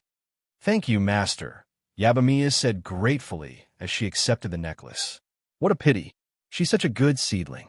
If I had known, I wouldn't have reported it. Jinx was already jealous. Chapter 1746. That's great. I have a master too. Big sister, do you think I can become as powerful as you in the future? Yabamiya had a ring on her finger and a golden necklace around her neck. She held onto Elizabeth's arm happily with a longing look on her face. Lewis and Mia agreed to start teaching her cultivation in a few days before leaving with Jinx. Your master is one of the most powerful beings on Dragon Island, and also the most powerful being on the Norland continent. With him teaching you personally and providing you with unlimited treasures, you will become more powerful than me in the future. Elizabeth looked at Yabamiya dotingly. The future is bright. Wow, that sounds great. Yabamiya's eyes sparkled. In that case, I will be able to protect you, big sister. Elizabeth stopped in her tracks and looked at Yabamiya with a smile. We will all become very powerful.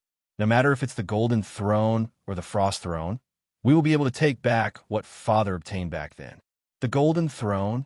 Yabamiya furrowed her brows slightly. Shoo, don't say anything later. Right at this moment, Elizabeth suddenly let go of Mia's hand and shielded her behind her at the same time. She looked at the empty street in front of her with a grave expression. Yabamiya looked ahead in confusion. There was nothing on the street, so why was Elizabeth so nervous? Come out, great elder, Elizabeth said with a cold expression. A hexagonal snowflake appeared on the ground in front of them, and a figure in an icy blue robe appeared. Elizabeth, why do you have to be so wary of me? Douglas said with a sigh. Father said that we must always be on our guard against our enemies and those who can watch us die, Elizabeth said calmly. Rankster's words are always refreshing. Douglas nodded slightly. Elizabeth was silent as she looked at him warily. Douglas's gaze went past her and landed on Yabamiya. Then, he couldn't help but ask, Little girl, who are you to Lewis? Yabamiya looked at Elizabeth and thought of her earlier instructions. She hid behind her better and didn't answer. She is Lewis's new disciple, Elizabeth answered for her. New disciple? Douglas was shocked. He had known Lewis for thousands of years and had never heard of him taking in a disciple. But he took in a new disciple in Chaos City? However, there was no mistaking Lewis's aura on the little girl. She must have received some sort of token from him to remind the old guys that she was under his protection. Douglas's gaze landed on Elizabeth again, and he said in a low voice, Go back. You still have a chance to sit on the Frost Throne. Is there a chance? A mocking smile appeared on Elizabeth's cold face. Do you think I should accept such charity gratefully? Douglas looked at Elizabeth and coldly said, Rankster's daughter doesn't need charity. The Frost Dragon tribe won't give charity to a tribesman. Since you don't want to go back now, I will wait for you to ascend the Frost Throne with your own abilities, just like your father did back then. The moment he said that, the frost dissipated and Douglas disappeared too. He seems to have left. Yabamiya stepped forward and grabbed Elizabeth's hand gently. She then realized that her fingertips were cold and her palm was a little damp. Let's go. Elizabeth's expression quickly returned to normal, and she held Yabamiya's hand as they walked forward. Is he the bad guy who almost killed Big Sister? Yabamiya asked carefully. No. Elizabeth shook her head slightly. But he's not a good person either. Yabamiya clenched her fists and said, Then let's wait until Mia becomes stronger before we go and defeat this guy. All right. Elizabeth's lips curled into a smile. The moonlight elongated their shadows as they walked forward hand in hand. At the entrance of the city lord's castle, Josh alighted from the horse-drawn carriage and said to Dicus and the others, There was an accident on the way, so we arrived late. Sorry to trouble you all to welcome us. Please send my regards to City Lord Michael. I will definitely pay him a visit tomorrow. Dicus took out a gilded guidebook and handed it to Michael with a smile. You're too kind, Prince Josh. There will be staff members who will bring you, Princess Vanessa, and the rest to the villa to rest. Tomorrow's itinerary is also in this guidebook. You can take a look at it yourself. I'm so hungry. Vanessa stood behind Josh and clutched her stomach with an aggrieved expression. She looked at Dicus and asked, May I know if the City Lord's castle still provides dinner? After you've settled down, the City Lord's castle will prepare food and send it to your villas. Dicus nodded. I want to eat Mamie. Vanessa stopped mid-sentence. She thought to herself with resignation, What am I thinking? Mr. Mac must be coaxing Amy to sleep right now. He won't cook for me. As long as it's food. Thank you. Vanessa corrected herself. This way, please. A staff member led the Roth Empire's delegation into the city lord's castle. Big Brother Josh, Who are the people who ambushed us today? Why did they ambush us? When they returned to the villa, Vanessa came to Josh's room while waiting for dinner. She looked at Josh, who was sipping tea at the table, with a hint of lingering fear on her face. We still can't confirm which power they belong to, but I've already sent someone to report this to Royal Father. I believe we'll be able to get to the bottom of this very soon, Josh replied calmly. How despicable. How dare they ambush us? Luckily, we have more people, and President Richard came with us, Vanessa said angrily as she clenched her fists. Don't worry, I'll protect you, Josh said to Vanessa with a smile. Vanessa nodded. Then she looked at Josh with a smile and said, now that we've arrived at Chaos City, I can move around freely from tomorrow onwards, right? I haven't seen Uncle Abraham for a long time. I want to pay him a visit. Sure, I'll get someone to send you over tomorrow. Josh nodded.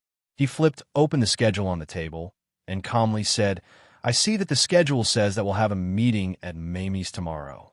A meeting at Mamie's? Vanessa's eyes lit up, and she immediately came forward. The first line of the schedule was indeed to have breakfast and a meeting at Mamie's. The meeting would last for one day. I think it's all right for me to visit Uncle Abraham later. As an important member of the Roth Empire's delegation this time, I think it's very important for me to attend the meeting on the first day to showcase the glory of the Roth Empire, Vanessa said seriously. Yes, that's it. Chapter 1747. Shouldn't vampires live in castles? What is this? A bungalow? You're the vampire princess, Countess Bartoli, and the niece of the new vampire ancestor. How can you let yourself suffer like this? Dracula said to Camilla with a pained expression as he stood in the middle of the yard. I'm sick of living in a dark castle. Now, the rich people in Chaos City are living in villas with big yards. Camilla rolled her eyes as she hugged the black cat and said, Do you know how much I spent on this house? A total of 300 million copper coins. If I were to go to the mountains outside the city, I could build 10 castles with this amount of money. 300 million. Dracula's eyes widened as he looked around. The scenery was indeed not bad. The yard was facing a small lake. Although the two-story house was not as grand as a castle, the design was quite novel and unique. Where did you get so much money from? Dracula looked at Camilla suspiciously. I'm a vampire princess, Countess Bartoli, and the niece of the new vampire ancestor. Camilla chuckled and said, Can't I borrow money if I don't have it? You can do that? Dracula's eyes widened. I borrowed it in the name of the vampires. Anyway, that old fellow sold me out twice.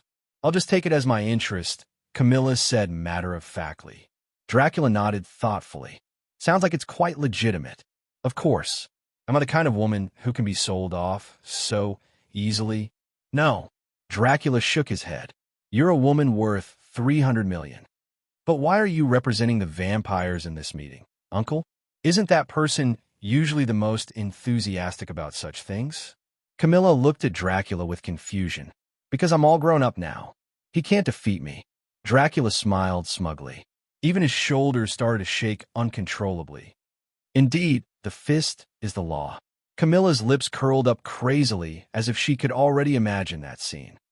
But, Uncle Dracula, I heard a rumor about you in Chaos City, Camilla said to Dracula with a strange expression. I've only just become a patriarch. Have the rumors of my handsomeness already spread to Chaos City? Dracula took out a glass of red wine from somewhere and took a sip. He sighed and said, It's really lonely. No, it's about the rumors about you eating grass for money. Camilla shook her head. Dracula's expression froze as he turned around to look at Camilla in disbelief. How did you know? It's just a rumor I heard by chance. Camilla shrugged. Who else knows? Dracula's voice was filled with killing intent. Irina. Camilla did not hide anything. Sigh. This girl doesn't have any sense of confidentiality with her partners. Dracula sighed deeply. But I'm very curious. How many tickets did you collect back then? Camilla asked curiously. It's a secret. Dracula shook his head. Then, did you really agree to her for money back then? Camilla asked. Of course not. How could a vampire with noble character like me do something like that for money? Dracula said seriously.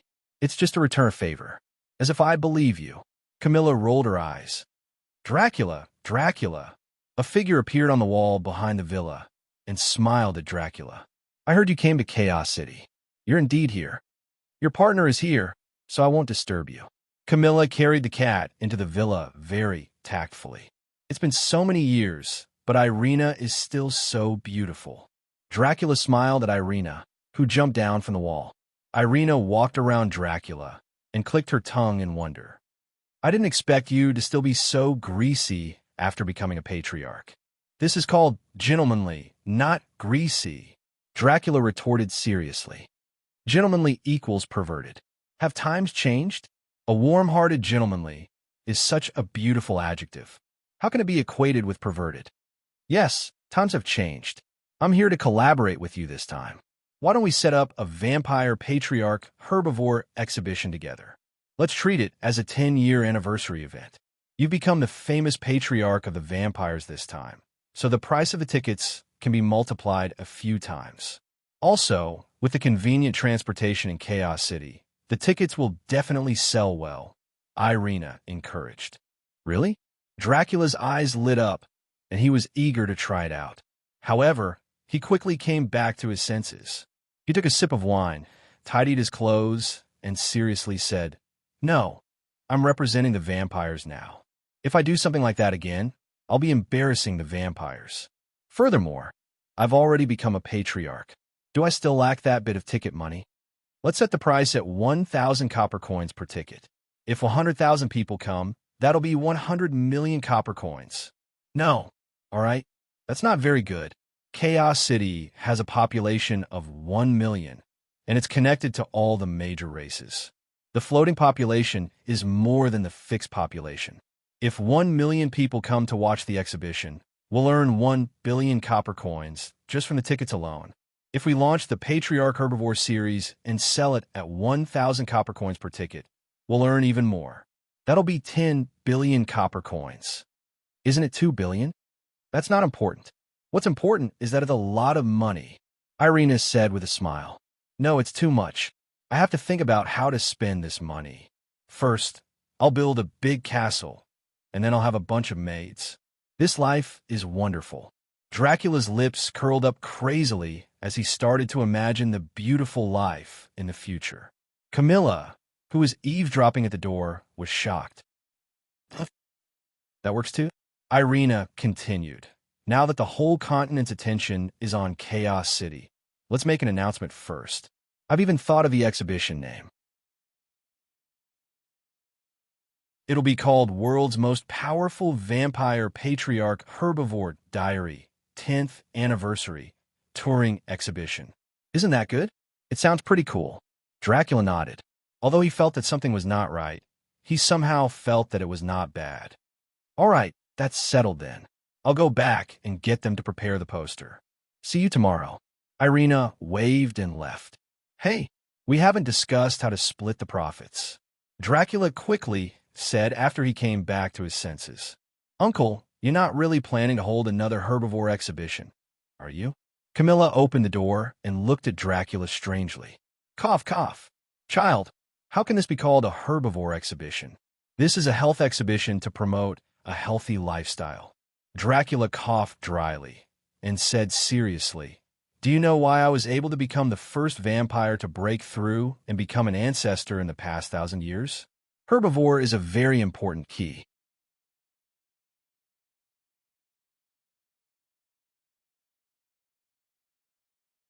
Chapter 1748.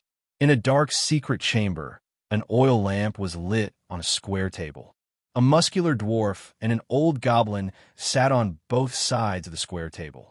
There was only a bottle of wine, 2 cups, and a handful of peanuts on the table. The dwarf took a big gulp of wine and loudly said, Isen Castle has already closed all the entrances and exits and sent all the people from the other races back. Even if the racial war starts again, we are confident that the Isen Castle will not be breached. To us goblins, the war is just a different way of earning money. The trading of weapons and food will increase greatly during the war. Since 5 years ago, we have already accumulated enough food, and we can sell your weapons to every place that needs them." The old goblin smiled, revealing his yellowish-black teeth. But the giant dragons seem to be too concerned about the peace talks this time. The racial war will hardly involve them, so why are they so concerned? They have always been dismissive of the other races. The dwarf poured himself some wine with a frown. "I can't guess what those blockheads are thinking now," the goblin said with a smile. The goblin smiled and said, "If we can have another 100 years of peace, it will also be a good thing for our two races. The railway built by Chaos City and my race has already completed its first trial run. Although I haven't taken it before, I heard from them that it's a huge train that can run as long as it eats coal, and it will never get tired. It should change the current transportation method and bring about new trade opportunities. Although the demons and orcs have been in chaos recently, the Roth Empire will not give up the chance to start a war so easily. The speed at which humans have become powerful in the past 100 years is astonishing. Just one Alex is enough to make many giant dragons tremble in fear. But there is only one Alex in the past 100 years. Moreover, the Roth Empire has pushed him to the opposite side personally." The goblin smiled and said, "He and Irina are on Chaos City's side now." "Then which side are you goblins on this time?" the dwarf asked the goblin. "We will always be on the side of benefits." The goblin was still smiling. On the first floor of the restaurant, Meg, who was sitting by the window, put down the book in his hand and looked at Irina, who had appeared in the restaurant. He said, "Amy is already asleep. Do you want to eat something?" Irina thought for a moment and said, "We can have some crayfish and beer. It would be even better if we had some skewers." "Okay, take a seat and rest for a while." Meg got up and walked to the kitchen, taking an apron and putting it on. "I want to watch you cook." Irina followed him to the kitchen door. She leaned against the door frame and looked at him with a smile.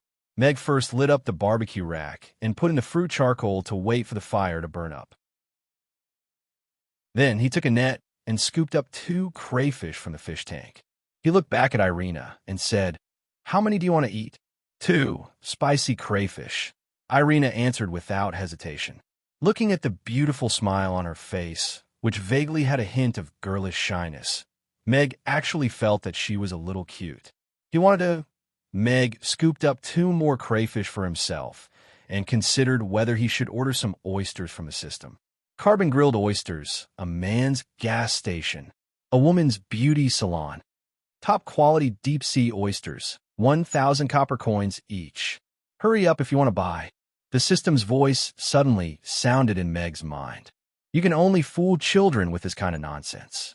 Meg rolled his eyes. "Host, this is based on traditional Chinese medicine. According to the Compendium of Materia Medica, oysters can... half price. I'll take 2 dozen. Meg directly interrupted the system. "Deal," the system said readily. Ding. 24 oysters have been delivered. 12,000 copper coins have been deducted. Meg looked at the extra 2 dozen oysters in the corner of the water tank and reached out to pick them up. The oysters were of equal size, each the size of an adult's palm, and their shells were as white and clean as shells. He wondered if oysters that grew in the deep sea were as clean as this. "What are these?" Irina stepped forward and asked curiously. "These are oysters. I bought them during the day. It said that they taste good when grilled," Meg answered. He took the fathead fish and started to process the shrimp and oysters. Grilled oysters had to have a name in the barbecue world. A mouthful of fresh grilled oysters with garlic was Meg's favorite. The taste was unforgettable even now when he thought about it. If you say it's not bad, then it's definitely not wrong. Irina nodded. She leaned against the door and looked at Meg, who was processing the ingredients, and said, "I went to see 2 people today." "Who did you see?" "I saw Josh from afar. That old dog Richard was by his side, so I didn't make a move. However, they were attacked by a group of mysterious people on their way here. There were 2 10th-tier powerhouses among them. They seemed to be from the demon tribe. I couldn't see clearly from afar, but I didn't succeed," Irina said. "Sean won't be so stupid as to attack Josh at this juncture. However, if Josh were to die in an accident, it would cause quite a stir in the Roth Empire," Meg said with a smile. "It's a good thing. Josh has 2 great magic casters and a 10th-tier knight following him on this trip. It's not easy to assassinate him. Irina pursed her lips. Then let's keep him alive for a while longer. If he were to die now, Sham would become the only successor. The Roth Empire would start a war sooner or later. His ambition is greater than Josh's. Meg put the processed crayfish aside.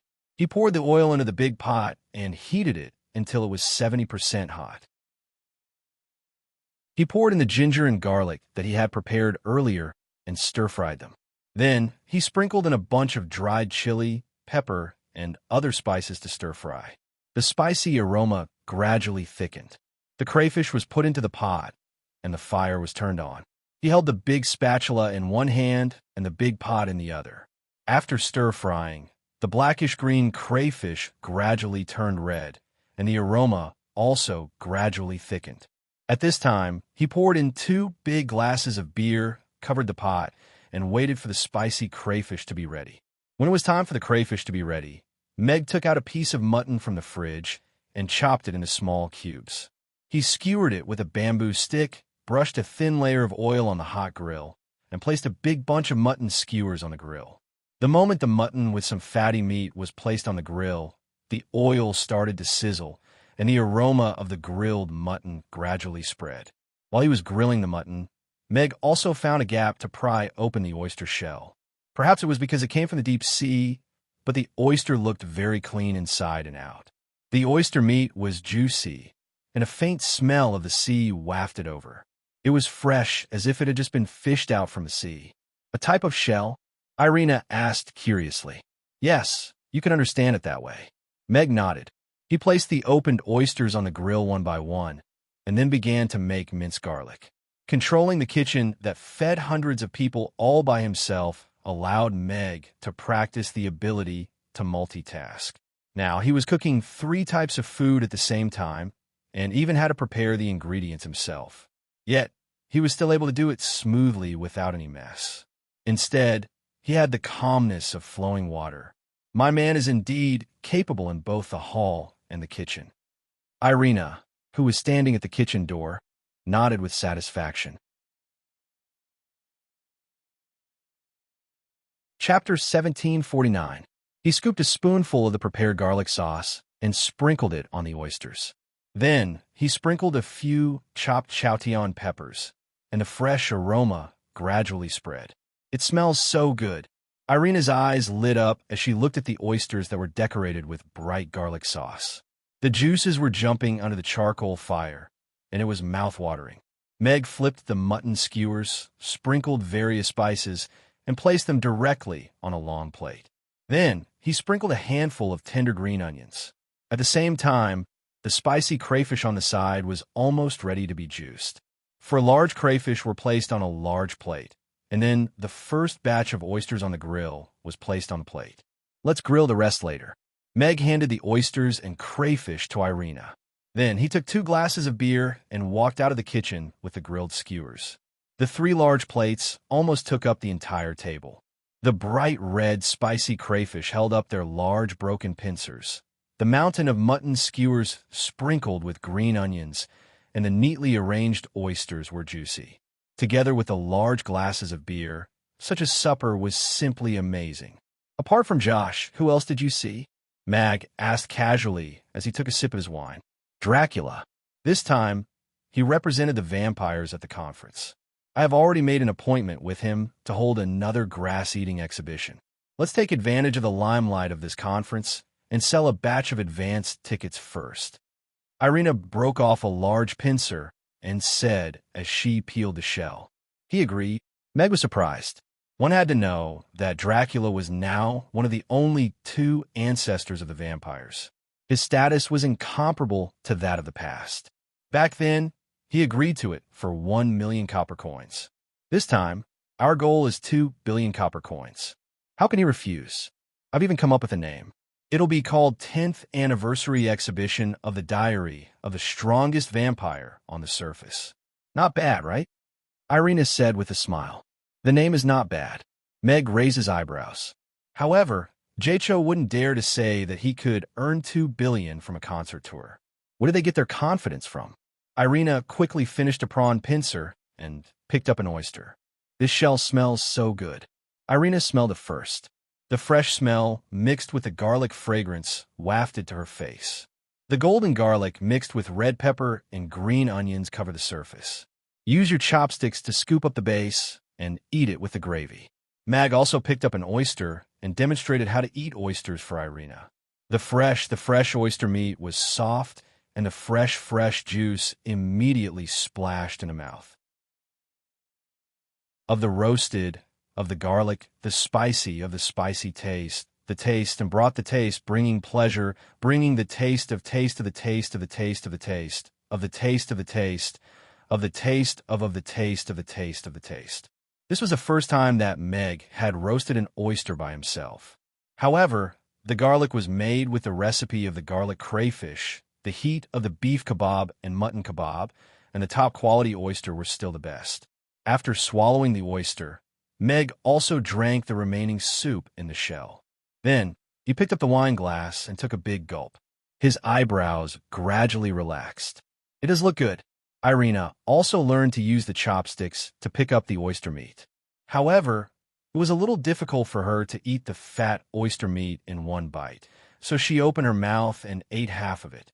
The sweet and fresh taste exploded in the mouth with the soup, and the taste buds danced. This was a fresh taste that could only be tasted at the seaside. It was as if it had just been fished out of the sea and then put on the grill. That smooth and wonderful taste was like tofu pudding. With a light bite, it almost melted in the mouth. Within the hard shell, there was actually such a soft interior, which almost made people melt. The special minced garlic fragrance bloomed, giving the oyster an even more delicious taste. The taste buds on the tip of the tongue were already addicted to it. The spiciness was like a finishing touch, as if it was reminding her to eat the remaining half of the oyster quickly. Slurp. The other half of the oyster meat also entered Irina's mouth, and the soup on the shell was also sucked away.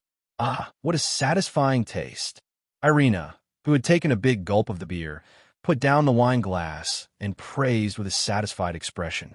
Do you like it? Meg picked up the mutton kebab and asked with a smile. It can't be better. I never thought that shells could be so delicious. Irina nodded her head, and her eyes were curved like crescent moons. Then I'll roast another dozen for you later, Meg said with a pampering tone. Okay. Irina already couldn't wait to pick up the second roasted oyster. You're actually eating supper behind my back. Right at this moment, a soft voice with a hint of anger sounded from the direction of the stairs. Meg and Irina froze in their actions at the same time and looked back.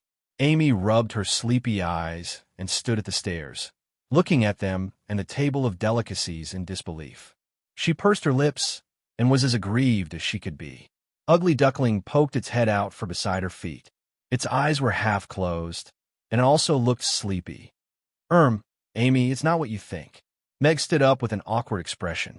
The little fellow was usually sound asleep. Why did she wake up today? I don't want to hear it. I don't want to hear it. Father just wants to eat supper with Mother. He just doesn't want to ask Amy to eat with him. Amy turned her head away and said aggrievedly, Come here, Amy.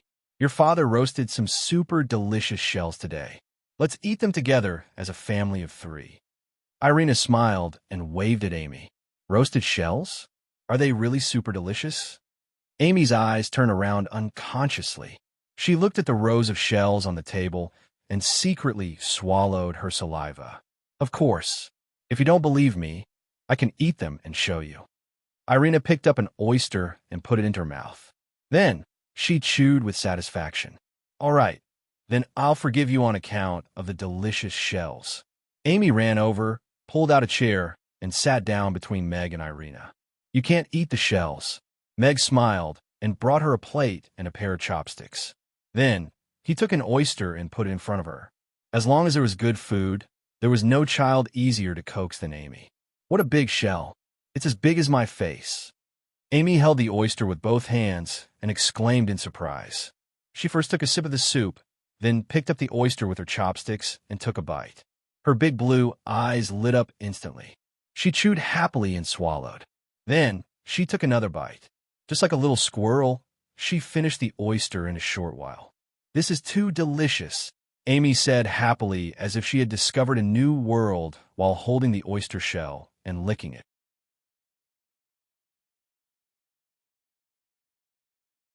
Chapter 1750. Both Irina and Amy liked the roasted oysters, so Meg ordered another 2 dozen from the system and roasted a big prawn while he was at it. Golden minced garlic covered the plump oyster meat, and some chopped green onions and chili sprinkled on top. He put them into his mouth together with the broth and savored the rich garlic and oyster meat. This was indeed a wonderful taste that no one could resist. Meow, meow. Ugly Duckling knelt in front of an empty oyster shell and looked up at Meg with a hopeful look in its eyes. Ugly Duckling, you can't eat too much food with strong flavors. You'll shed your fur. Meg peeled off a piece of roasted prawn pincer and put it into the oyster shell. Meow. Ugly Duckling lowered its head and ate and let out a happy whimper. Ugly Duckling, you can't eat too much food. If you're too heavy, you'll shed more than just your fur. Amy held a spicy prawn pincer in her hand and stuck her head out to remind it. Meow. Ugly Duckling turned its head in another direction and continued eating, pretending not to have heard her. I'm so full. Amy put the last bite of prawn meat into her mouth and took a tissue to wipe her hands and mouth. She touched her slightly bulging little tummy with satisfaction. Meg's little tummy is filled with a lot of food, Meg said with a smile as he stroked her head. Amy didn't want to eat so much at first, but Father's food was too delicious, so I couldn't control myself, Amy said with a pout.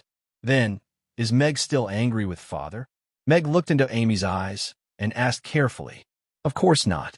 You're Amy's best father. How could Amy be angry with you? Amy put her arms around Meg's neck and then kissed him on the cheek. You're also Father's best baby. Meg smiled like a 1.8-meter child. But next time you can't sneak a midnight snack behind my back. You have to bring me along. Amy looked at Meg with a serious expression. Okay. Next time, the two of us will eat secretly. Meg smiled dotingly. Hey, the main wife is still here. Irina crossed her arms and looked at the father and daughter with a smile. Exactly. Amy leaned into Irina's arms and winked at Meg. Of course we'll bring Mother along. We want to eat together as a family of 3. Meg immediately realized that he was getting carried away. He quickly nodded and said, Yes, let's eat together as a family of 3. Can we go and look at the stars? I've never looked at the stars with Father and Mother before. Amy looked at the two of them with anticipation written all over her face. Of course. Meg looked at Amy with a hint of guilt in his heart. As their identities hadn't been announced yet, their family of 3 had never appeared in public. During this period of time, he and Irina were both very busy, and they rarely had the chance to spend time together as a family of 3. Let's go and look at the stars. Irina waved her hand, and the small mountain of plates and trash on the table all floated into the kitchen. The tableware was washed and put into the cupboard, and the table looked brand new. Then, she took Amy's little hand and walked toward the stairs. Meg picked up Ugly Duckling and took a thick blanket from the second floor. The balcony on the 3rd floor was naturally the best spot for stargazing. Amy sat in the middle, while Mag and Irina sat on either side of her. Ugly Duckling jumped on Amy's lap and snuggled up comfortably. They were all wrapped up in a thick blanket. The family of 3 and a cat leaned against the back of the chair and looked up at the starry sky at the same time. But there are clouds. Amy was a little disappointed. A black cloud just happened to float over Chaos City, obscuring a large part of their vision. They could only see a few scattered stars between the clouds. It was clearly not a suitable night for stargazing. It's all right. It's just a cloud. Irina took out her magic caster's staff and pointed it at the sky. A beam of golden light pierced through the black night sky and disappeared into the black cloud. Following a sudden clap of thunder, the thick black cloud above Chaos City dissipated at a rate visible to the naked eye, revealing a deep blue sky with stars twinkling in it. Wow, Mother, you're awesome. Amy looked at this scene with elation. She hugged Irina's neck and kissed her. She pointed at the sky excitedly and said, I've never seen such a clean and bright sky before. Actually, Meg opened his mouth, but self-consciously swallowed the rest of his words. This was not something that anyone could do. Even if he had recovered to the 10th tier, he still wouldn't be able to fly into the sky and slash apart the clouds with his sword. However, looking at the happy Amy and the satisfied Irina, The corners of his mouth couldn't help but curl up into a smile. The moon looks so small, and it turns into a crescent moon one moment, and then into a flatbread the next. Did Big Sister Barbara really live on the moon in the past? Could it be that she would become a little person after returning to the moon? Amy quickly stared at the moon and curiously asked, "The moon is very far away from us, so it looks small, but it's actually very big. The people living there are the same size as us. The size of the moon shouldn't change. It's just that the part that we see changes due to the change in light." Meg explained with a smile. Of course, he was talking about Earth's moon. He didn't know if it was applicable in this world yet. Oh, Amy nodded thoughtfully. Then, she curiously asked, then if Big Sister Barbara kept flying towards the moon, would she be able to return home? Those who try to fly to the moon and didn't give up midway should all be dead.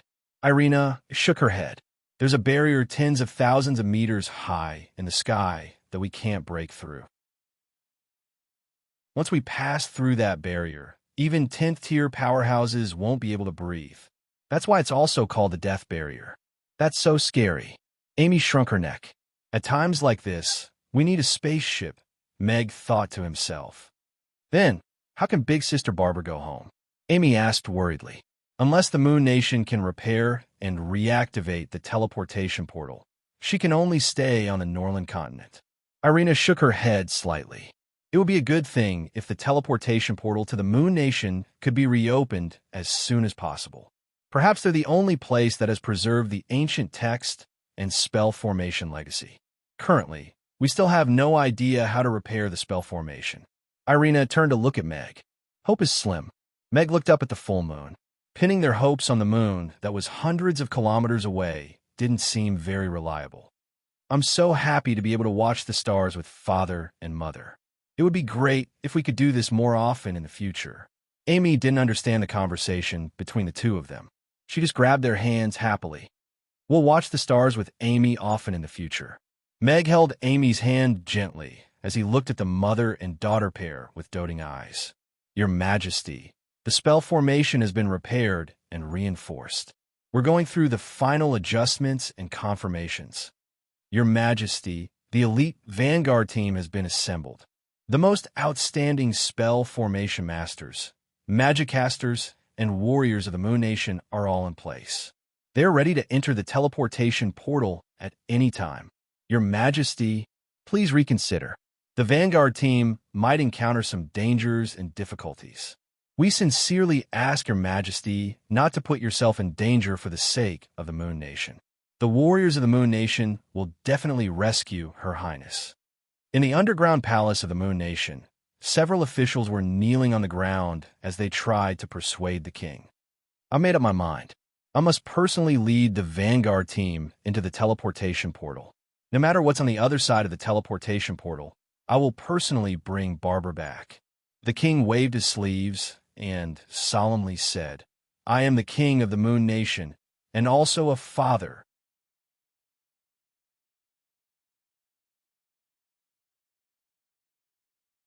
Chapter 1751.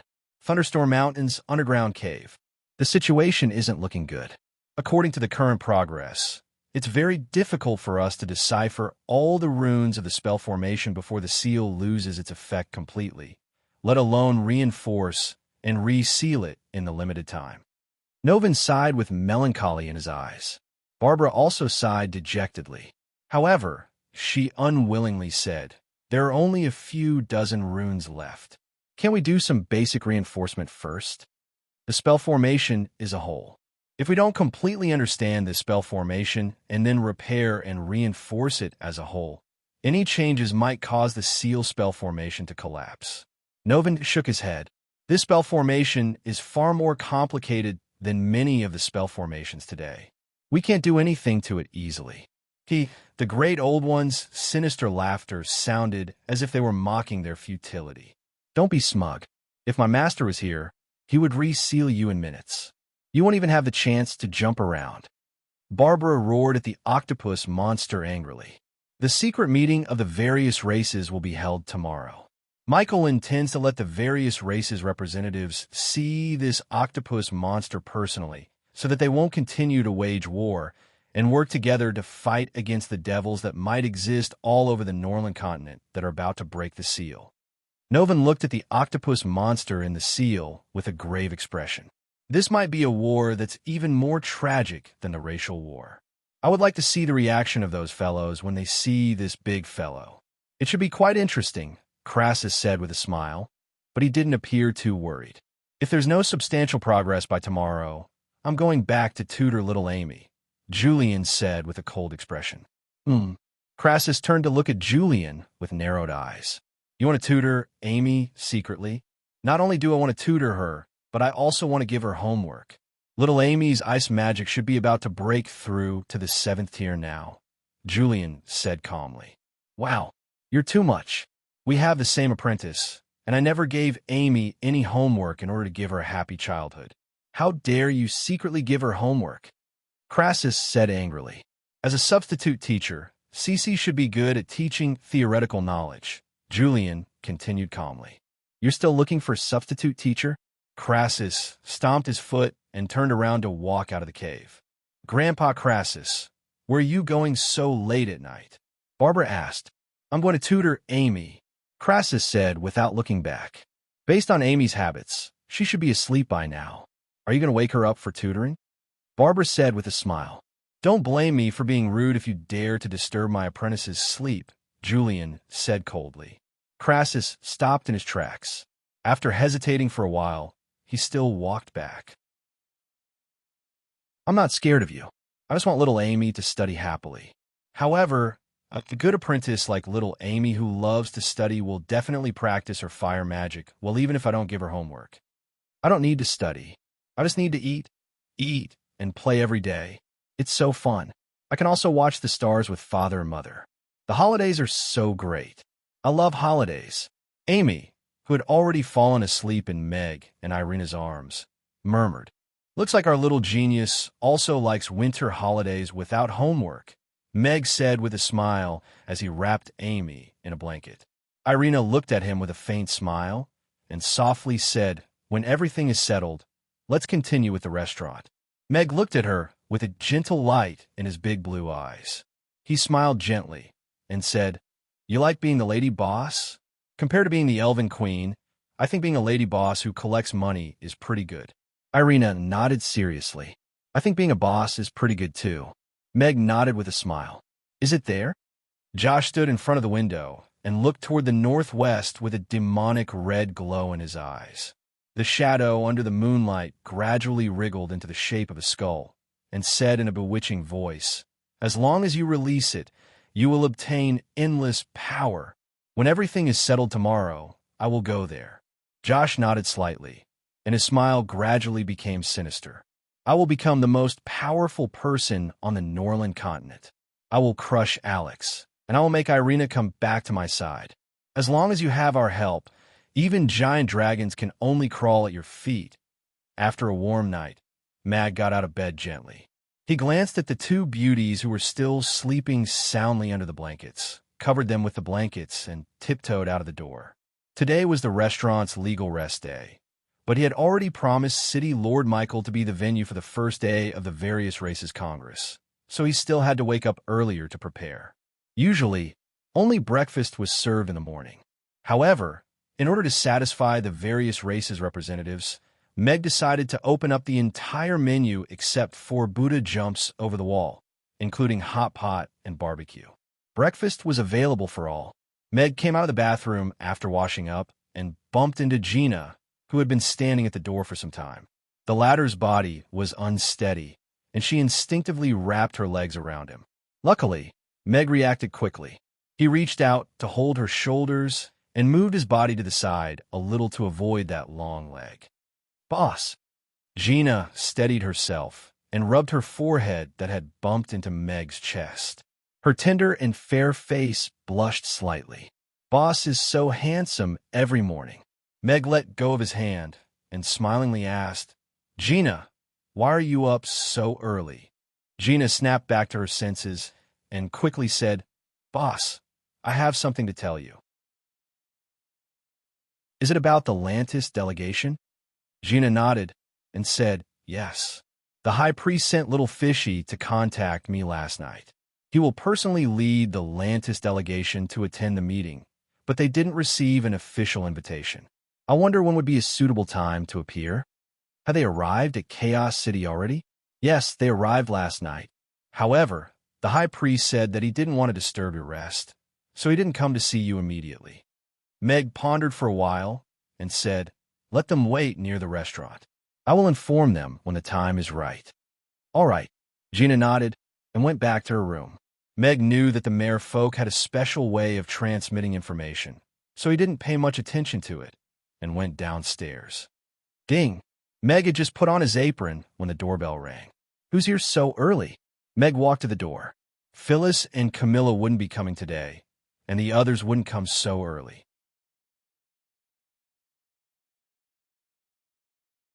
Chapter 1752. "Boss, do you see any changes in me today?" Yabamia jumped in happily as soon as Meg opened the door. She looked at Meg expectantly. Meg sized up Yabamia. Mia was still as petite and adorable as ever in her maid uniform. Her energetic smile brightened his mood. His gaze lingered on her chest for a moment, and the fabric seemed to have tightened again. He hesitated for a moment before asking, "You've grown a little?" "Compared to yesterday, I should have grown a little taller, but that's not the most important thing." "What about the other changes?" Yabamia continued to ask. Meg had actually already sensed the powerful giant dragon aura on Yabamia's body. It was similar to the aura of one of the two giant dragons that came to the restaurant yesterday. His gaze fell on the golden necklace in front of her chest. The pendant of the necklace was a golden dragon scale the size of a pea. The aura was coming from there. "You become prettier," Meg said with a smile. "Really?" Yabamia blushed. An honest and upright person like her boss would definitely not lie. However, she quickly realized that she wasn't here for Meg to appraise her appearance. She grabbed the necklace in front of her chest and excitedly said, "I became a disciple yesterday. A very powerful master." "A disciple?" Meg was a little surprised. He knew that the Golden Dragon tribe wanted to recruit Yabamia back to the Dragon Island, but he didn't expect the leader of the Golden Dragon tribe to accept Mia as his disciple. Yabamia nodded and said, "Yes. My master said he's the chief of the Golden Dragon tribe and promised to give me 10 years to continue to stay in Chaos City as a waitress." "Congratulations, Mia. You found your place." Meg looked at Yabamia with a smile. "Thank you." Yabamia smiled. Her two ponytails looked energetic every day, but her eyes were slightly moist. She suddenly pounced into Meg's arms and choked up as she said, "Thank you, boss. You deserve all of this." Meg looked down at the back of her head that only reached his chest and patted her back gently with a smile. This half-dragon girl who had fainted in front of the restaurant because of hunger finally found her place. Meg was sincerely happy for her. After a while, Mia let go of Meg and took 2 steps back. She blushed. She didn't dare to look into Meg's eyes. She lowered her eyes and shyly said, I seem to be a little too excited." "It doesn't matter. No one saw it anyway." Mag closed the restaurant's door with a smile. He turned and walked to the kitchen as he said, "We need to entertain over 100 customers at the same time this morning. Other than Buddha jumps over the wall, we will open all the menu. We have to finish all the preparations before 8 a.m. So many people." As an old employee of the restaurant, Mia knew how much preparation work needed to be done. She quickly caught up with him and asked, "Do you need me to do anything?" "Get a stool and be a good audience at the door." Meg took down the fathead fish from the knife rack and turned around with a smile. "Please start your performance." Mia moved a stool to the kitchen door and gestured with her hand. The fathead fish swept across like lightning, and the ingredients flew everywhere.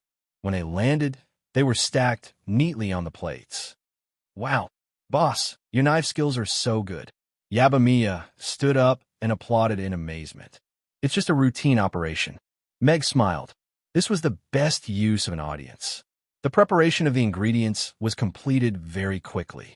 Meg cooked some dishes that needed to be cooked in advance, such as braised pork, preserved egg, and lean meat porridge, tofu pudding, and so on.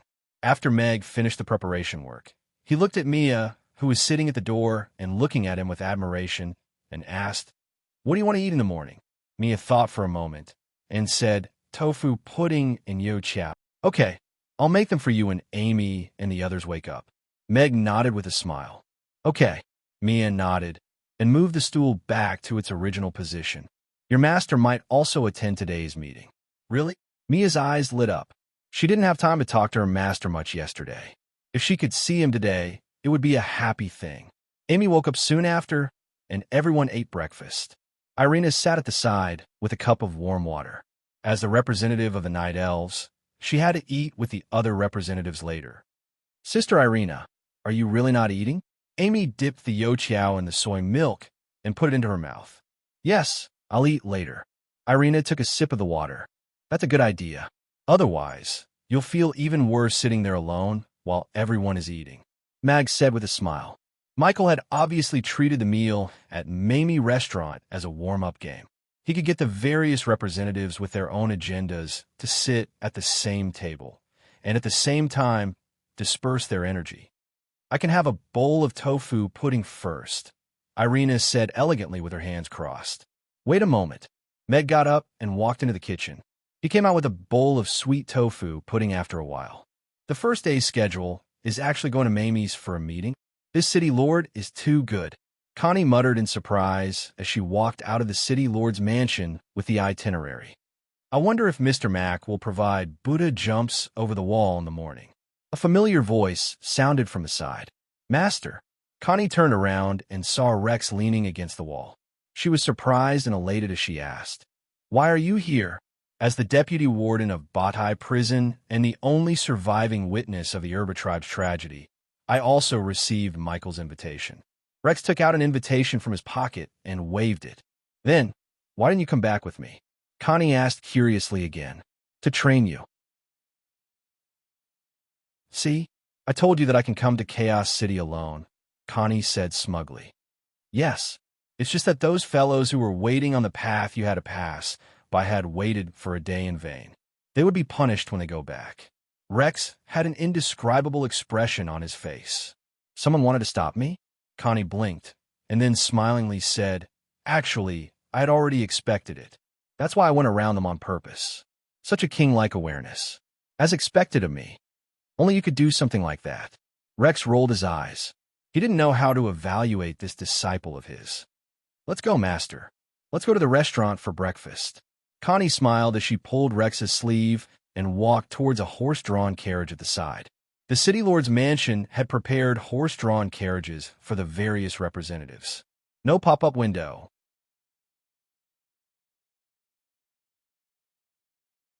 Chapter 1753. The dragon started, and Chaos City played host.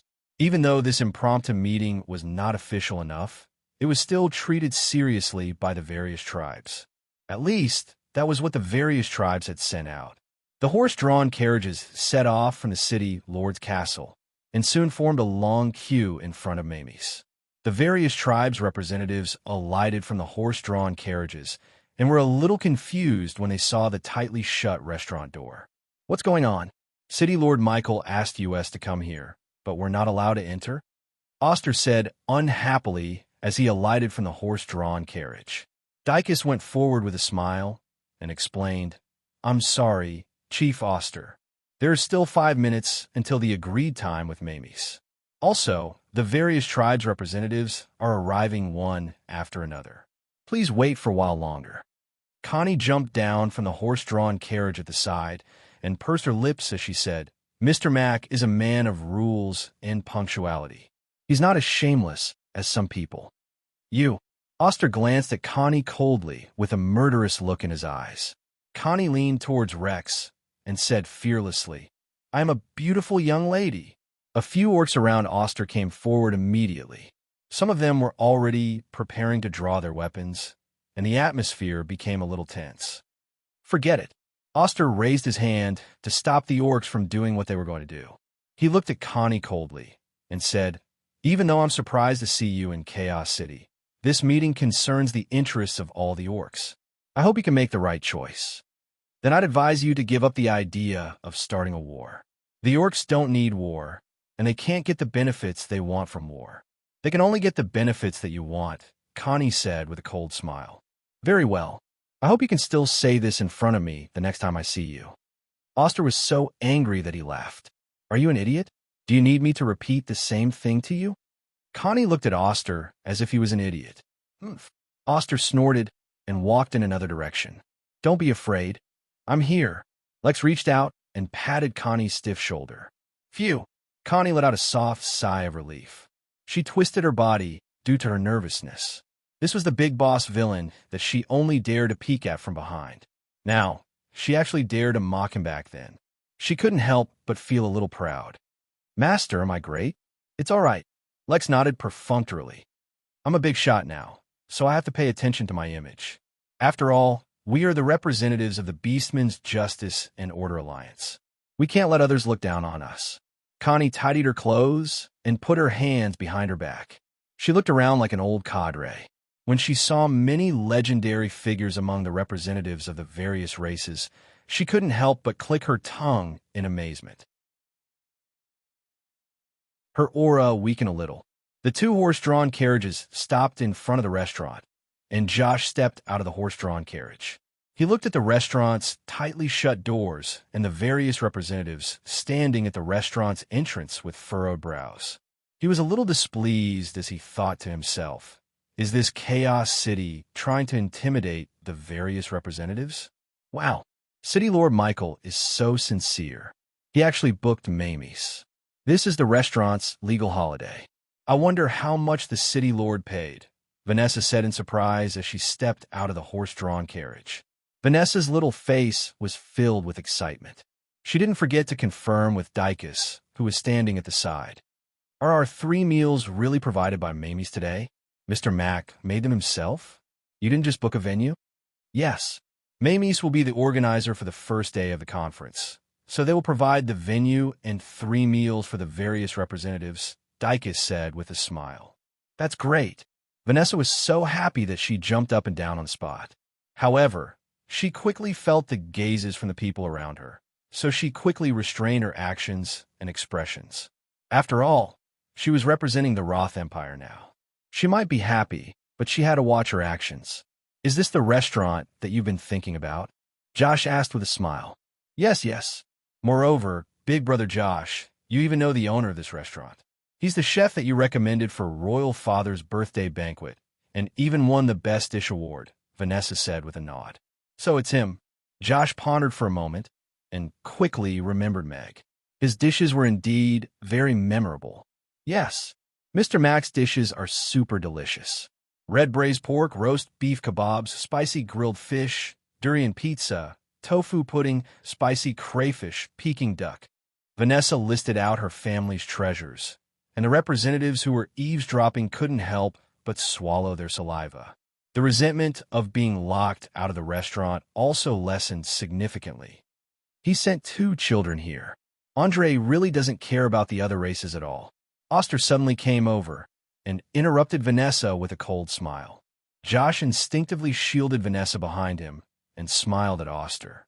Royal Father is busy with state affairs and can't take the time to attend this conference. Therefore, he sent me, Princess Vanessa, President Richard, and the rest to attend the conference together. This shows how important this conference is to the Roth Empire. I wonder why Chief Oster said so. Richard and the other 2 10th-tier powerhouses went forward to protect Josh and Vanessa. They were already holding their magic casters' staffs and longswords. The Roth Empire and the Twilight Forest were neighbors. They had been at war for many years, and their relationship wasn't harmonious. Meanwhile, the orcs were led by the August tribe. Those tribes had been in constant conflict with the Roth Empire, and their grudges were deep. Both sides were at daggers drawn, and the atmosphere became tense. Dicus couldn't help but have a headache when he saw this scene. He chose Amy's to prevent such conflict from happening, but he didn't expect it to happen before he entered the restaurant. This situation wasn't something that a civil official like him could handle. Why, it's not open yet. Seems like everyone is a little early. Right at this moment, a loud and clear voice sounded. Michael stopped riding his black horse and flipped down. He stood between the orcs and the Roth Empire's representatives and smiled at Oster. Chief Oster, long time no see. Michael, long time no see. Oster restrained his coldness and raised his hand to signal the orcs to come back. Michael turned to Josh and the rest with a smile and said, "Your Highness Josh, Princess Vanessa, and President Richard. Hello." "Hello, City Lord." Vanessa lifted her skirt and bowed slightly. Full marks for etiquette. "City Lord Michael, Royal Father asked me to send his regards." Josh also nodded slightly. "Hello, Castellan." Richard nodded calmly. The tense atmosphere between both parties eased a little. On account of the host, they separated temporarily. "The elven representatives are here." Just then, 3 horse-drawn carriages appeared on the long street. The one in the lead was a luxurious blue crystal carriage. A handsome elf was riding on 4 Pegasi with pure white wings. Princess Irina is here too. Soon, someone noticed the purple-striped griffin flying in the sky. There was a snowy white figure standing on the griffin's back.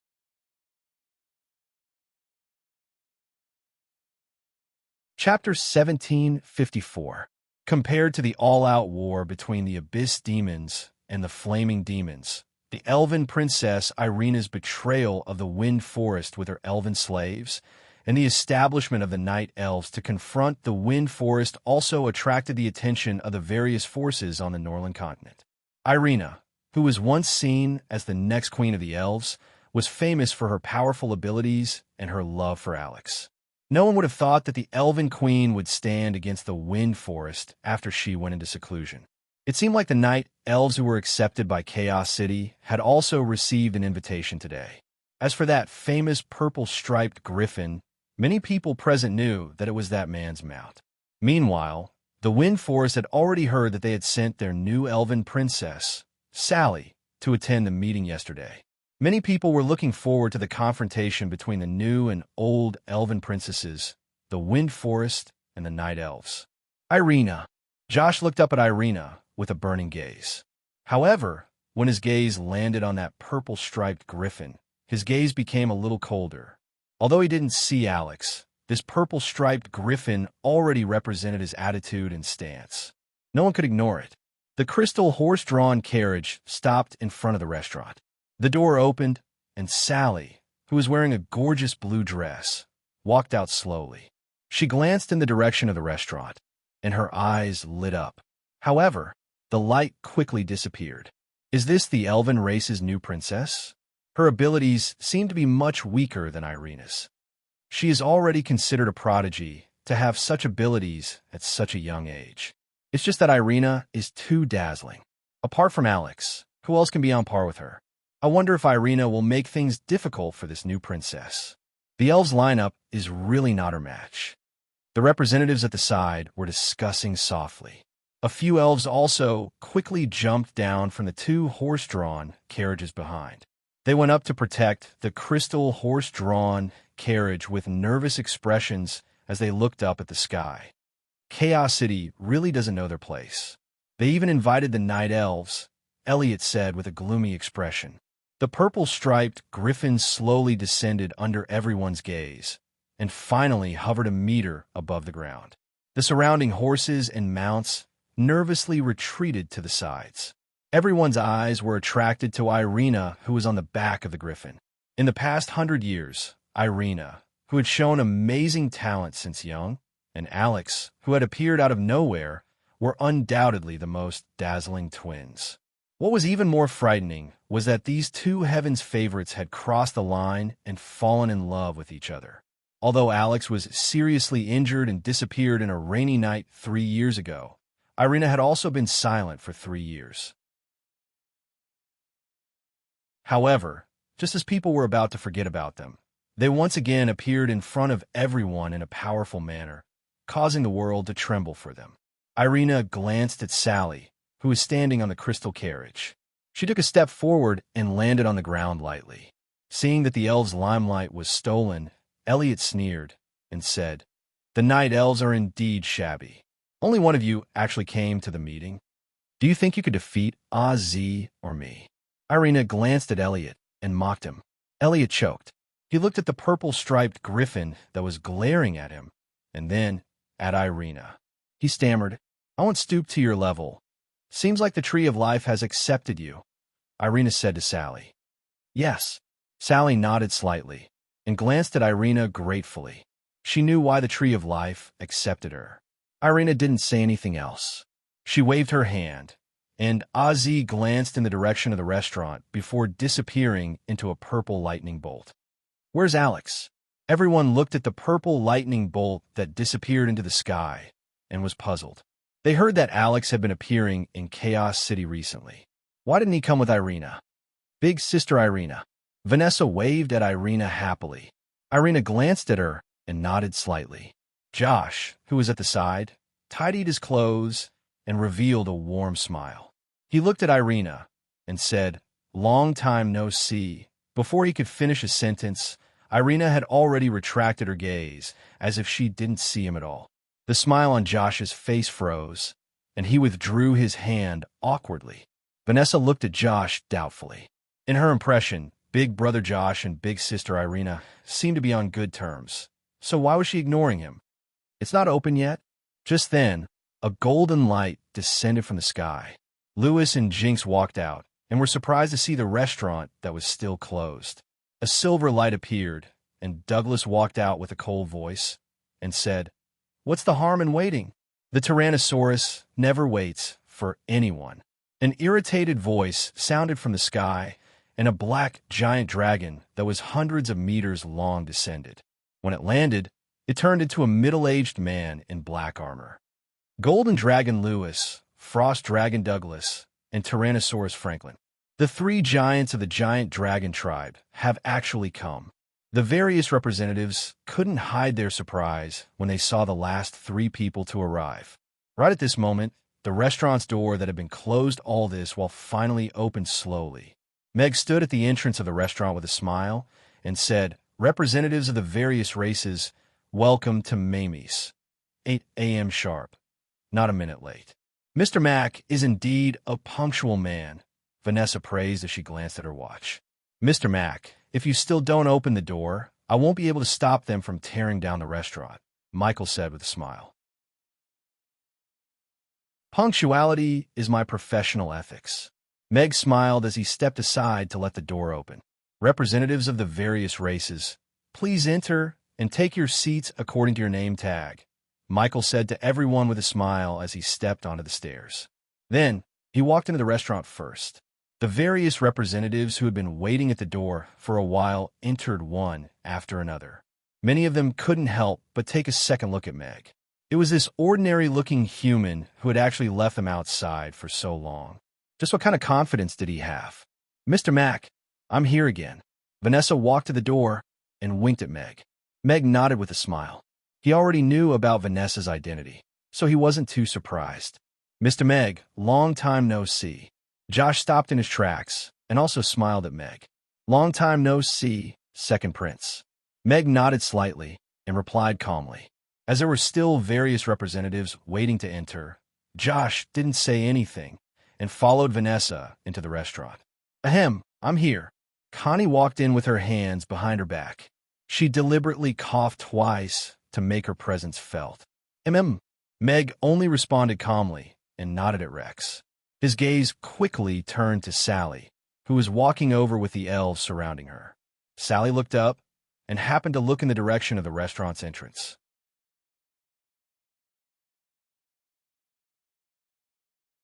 Chapter 1755. As the restaurant's second customer and second official employee, Sally had accompanied the restaurant through its initial stages. She was a very capable employee. Of course, Meg didn't just treat the ladies in the restaurant as employees. The ladies came from all over the world, and most of them had extraordinary identities. Perhaps Mamie's was indeed a special place, and that was why such a special group of people could gather here. Of course, he wouldn't admit that he was the Princess Harvester.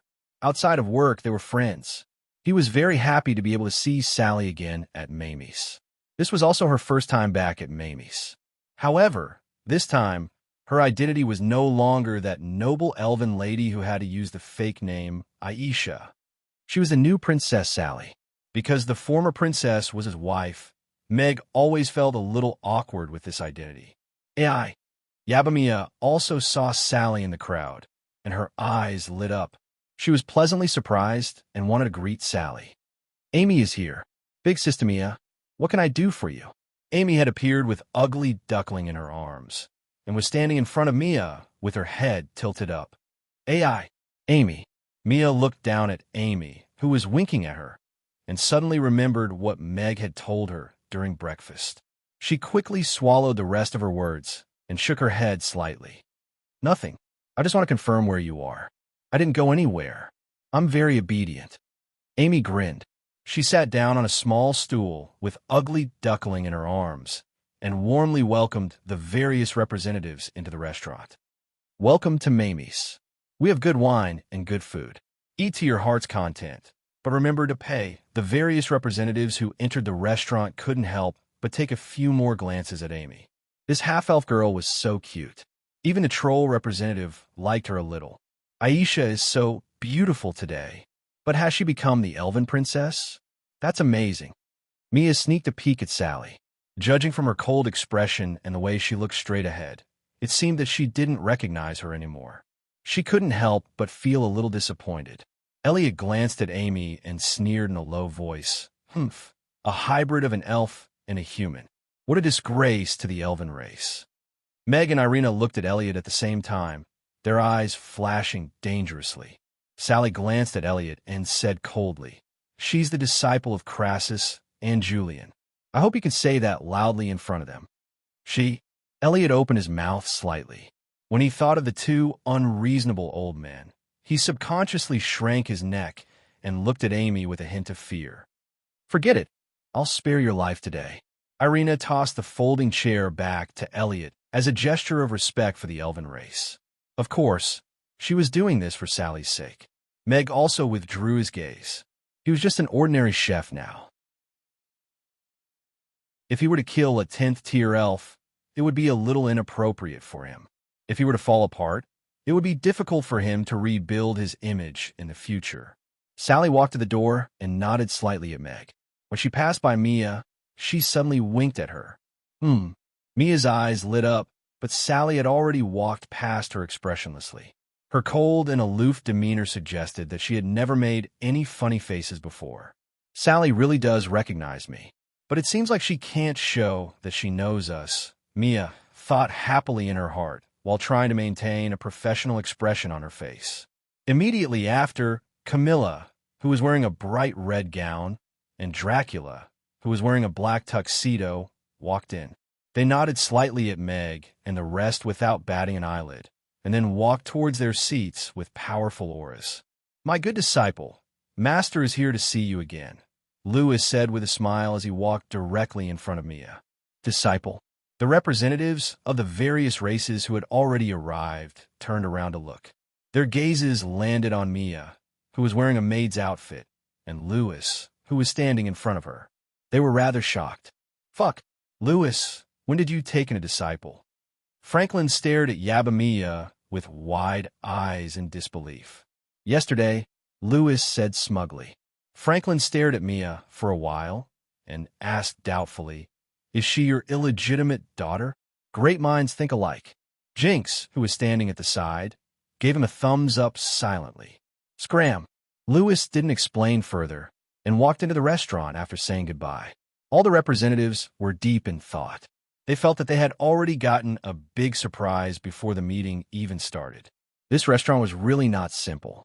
The owner's daughter was taken in as a disciple by Crassus and Julian at the same time, and a mere waitress was also taken in as a disciple by the chief of the Golden Dragon tribe. Then, they swept their gazes across the other waitresses and were shocked again. Other than the little demon with horns standing in the corner and the human waitress who looked ordinary, the charming succubus girl at the side was actually an 8th-tier magic caster. 8th-tier succubi were rarer than 10th-tier magic casters. They had almost never appeared on the Norland continent in recent years. Meanwhile, the young girl of an unknown race also had 8th-tier magic waves on her, and she looked like she was only 17 or 18 years old. In the entire Norland continent, This was a shocking talent that could shock the ancients and dazzle the contemporaries. But they were actually waitresses here? Was the identity of this restaurant's owner? All the representatives were shocked, and they couldn't help but size Meg up again. Meg could feel the scrutinizing gazes and merely smiled. They didn't know that the new elven princess sitting over there used to be in charge of cleaning at Mamie's, that the female chief of the Falk tribe used to be the restaurant's delivery person, that Countess Bartoli, who was swirling her glass of red wine elegantly, was in charge of cutting the princess, and that Princess Elizabeth of the Frost Dragon tribe didn't come to work due to personal reasons. If they knew, they would probably go crazy. An ordinary man, the dwarf chief commented. Many representatives nodded in agreement. They couldn't see anything special about Meg. Today, Mamie's will be in charge of all 3 of your meals. Every representative will have a menu in hand. Now, you can start ordering, Meg said to everyone with a smile. Before entering the restaurant, Meg had rearranged the restaurant. He put the dining tables together to form a large round table so as to avoid unnecessary disputes due to seating arrangements. The seating arrangement of the various races was decided by the city lord's castle. They separated the races who had old grudges with each other, but didn't let them be too far away from each other and cause inconvenience in communication. No pop-up window.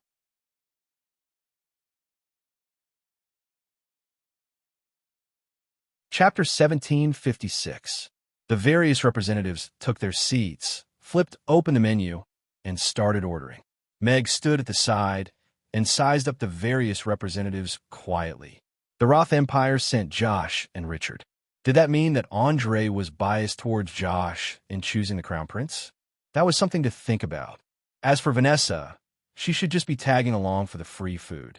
Among the orcs, the August tribe and the Falk tribe were divided into the main battle camp and the main battle camp. Oster personally led the main battle camp, and 3 10th-tier powerhouses came. In terms of aura, they obviously suppressed Connie and Rex. Of course, if Rex cut his hair, they should be on par with each other. The demon race had the most representatives. 5 out of the top 10 demon races had sent their representatives. The Flaming Demon race and the Abyss Demon race were separated by the 3 giants of the Giant Dragon race. After taking their seats, the rage level of the representatives from both sides decreased significantly.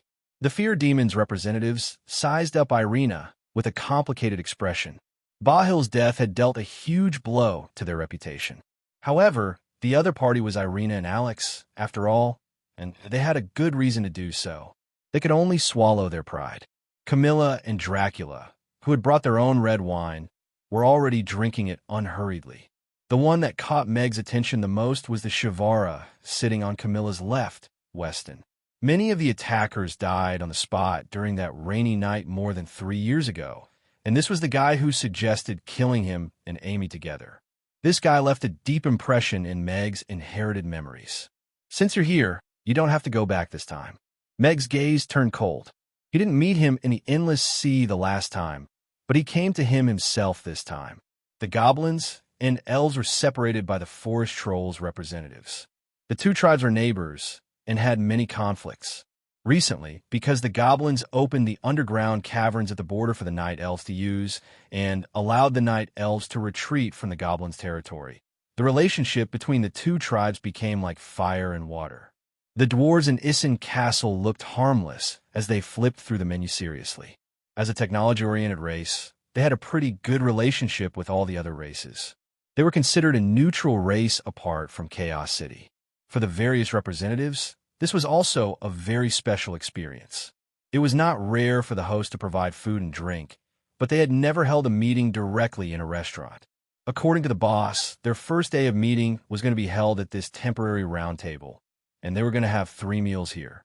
Is Chaos City lacking funds? Isn't the layout of the venue a little too simple? Many representatives could not help but look at Michael. Michael held the menu with a smile and didn't say anything. Chaos City really didn't lack money.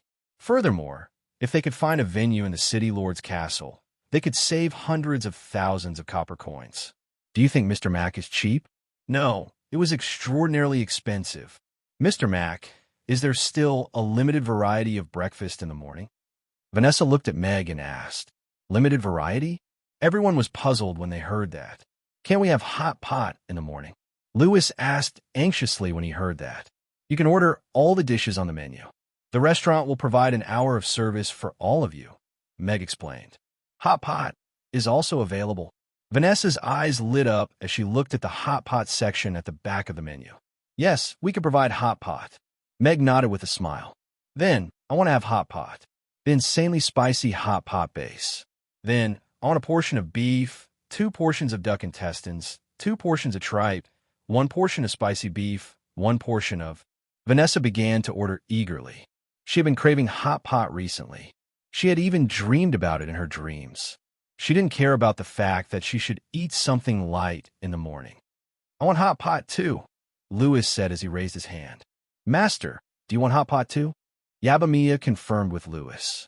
Master seemed to be reluctant to eat hot pot yesterday. He didn't expect him to take the initiative to eat hot pot today. Actually, it's him who wants to eat. Louis pointed at Jinx and helplessly said, I wanted to satisfy my junior's wish, so I ate with him. Jinx's eyes widened. He looked at Louis's dangerous gaze and nodded with a bitter expression. Yes, I want to eat. We want a double pot, and all the dishes will be for 4 people. That's it. Louis nodded with satisfaction. What flavor do you want for the hot pot base? Yabamiya continued to ask. Louis and Jinx looked at each other. The medium spicy hot pot base yesterday was already too much for them. They wanted to order a mildly spicy one, but the young lady opposite them asked for the insanely spicy one, which put them in an awkward position. We want the insanely spicy one too, Louis said decisively. Jinx's eyelids twitched. He felt that this wasn't the right choice. All right. Yabamiya nodded slightly and noted down their orders. The princess of the Roth Empire and Louis of the Golden Dragon tribe both chose hot pot. Could hot pot be this restaurant's signature dish? The customers who hadn't made up their minds flipped the menu to the designated hot pot area. When they couldn't decide what to eat, it was always right to order. I want an insanely spicy hot pot too, Oster said. Real men wanted insanely spicy ones. There's an insanely spicy hot pot here too. We trolls want 3 portions. It's also insanely spicy. All the representatives started to order. Hot pot became the best-selling breakfast item.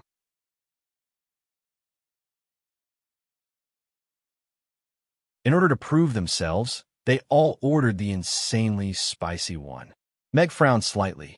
He didn't expect everyone to love hot pot so much. Luckily, the hot pot base was already prepared. He just had to adjust it to the insanely spicy one. However, with the insanely spicy starting breakfast, today's negotiation wouldn't be too harmonious. Shall we order an insanely spicy hot pot too? Dracula was already prepared to raise his hand. If you don't want to spend the next few days singing about your broken chrysanthemum, I advise you not to order this, Camilla said calmly. Then, she smiled at Mia, who was walking to her, and said, I want a medium-rare steak and a savory tofu pudding. I like the same one. Dracula followed suit and said, All right, please wait a moment. Mia nodded with a smile and walked to the last elven representative who hadn't ordered yet. 3 portions of insanely spicy hot pot. Elliot already said readily. The elves couldn't lose to the other races in terms of presents. I don't need hot pot. Sally interrupted Elliot coldly. She looked at Mia and said, I want a sweet tofu pudding and a Yangzhou fried rice. All right, please wait a moment. Yabamiya walked to the kitchen with a smile. Reina, you're in charge of the hot pot base. Leave the cutting to me, Meg said as he prepared the side dishes for the hot pot in the kitchen.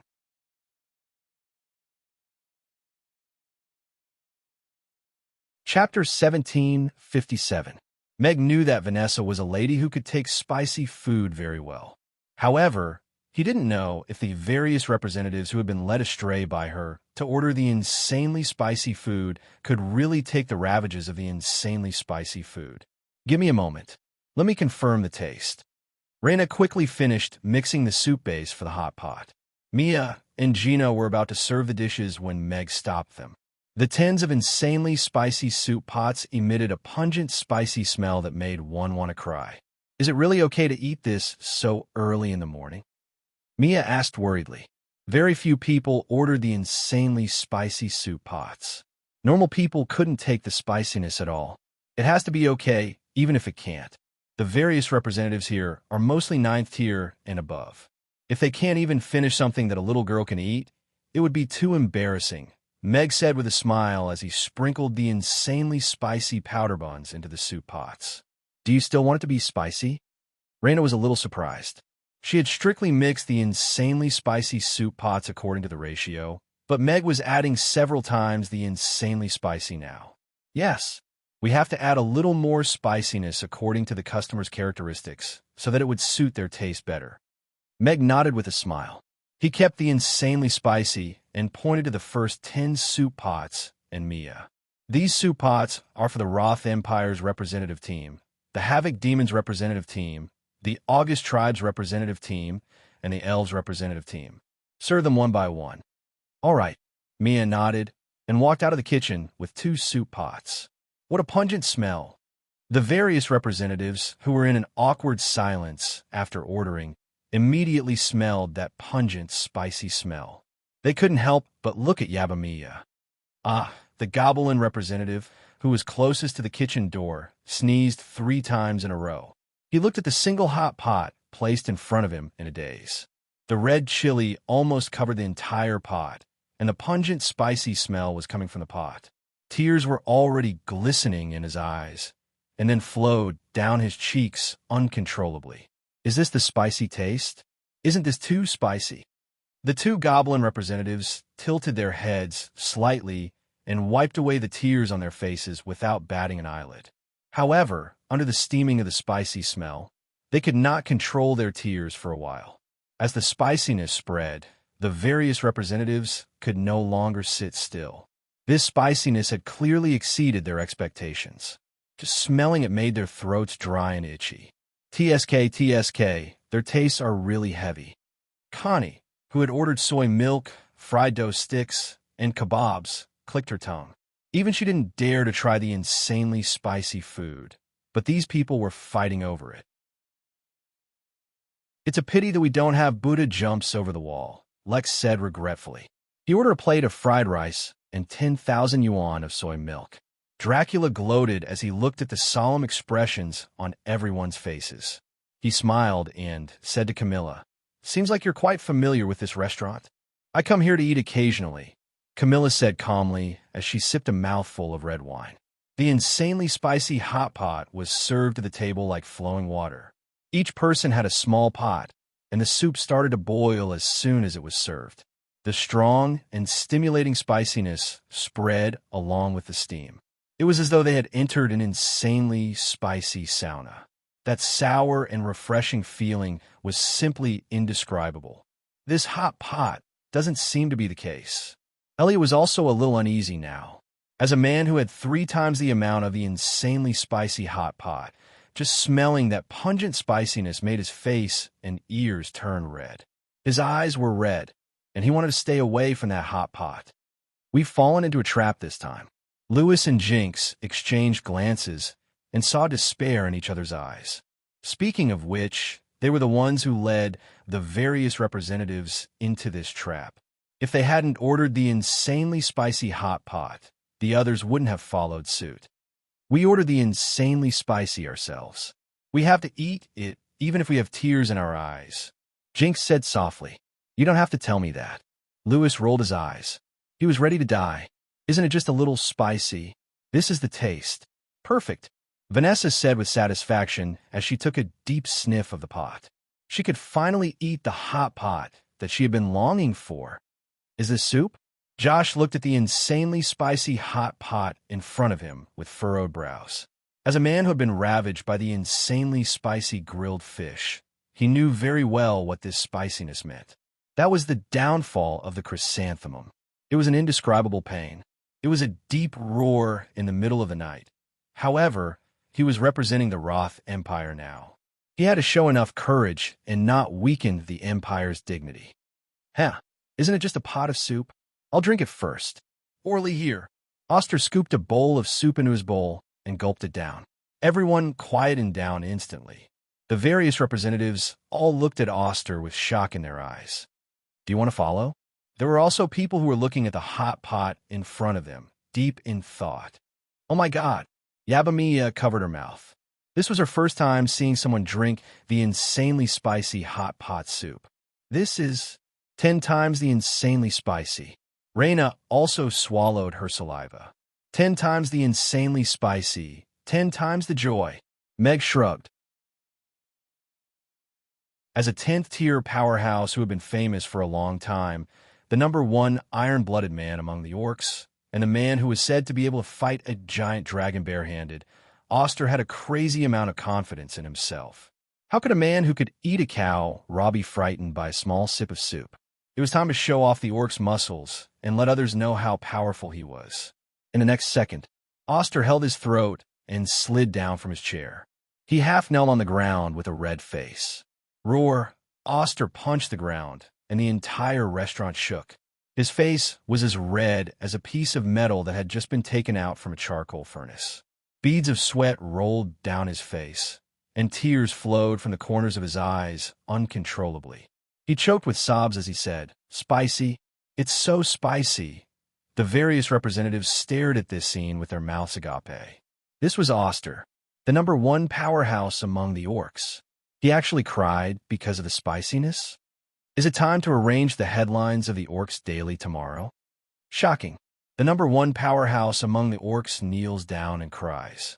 The reason is so insanely spicy. Connie, who was sitting at the side, said as he touched his chin, "I think this headline will do." Rex nodded. "We can't afford it." The various representatives who were prepared to follow put down the hot pot soup they had scooped. Compared to fighting for their dignity, it was obviously more important to maintain their dignity. This was a demonic soup that could make a 10th-tier powerhouse cry. At times like this, the Roth Empire will never admit defeat. Josh picked up a bowl of hot pot soup and drank it all in one gulp. Big brother Josh, this is not how you eat hot pot. Vanessa looked at Josh, who was holding his throat and sliding to the ground in tears. She wanted to stop him, but it was too late. You're tuning into the Romance Rendezvous YouTube channel. We're so grateful for your support, and don't forget to subscribe to join us on this incredible journey through captivating stories. Your generosity through donations truly makes a world of difference, as it's the primary source of revenue that allows me to expand and enhance this channel for you. Thank you from the bottom of my heart for being a part of this adventure.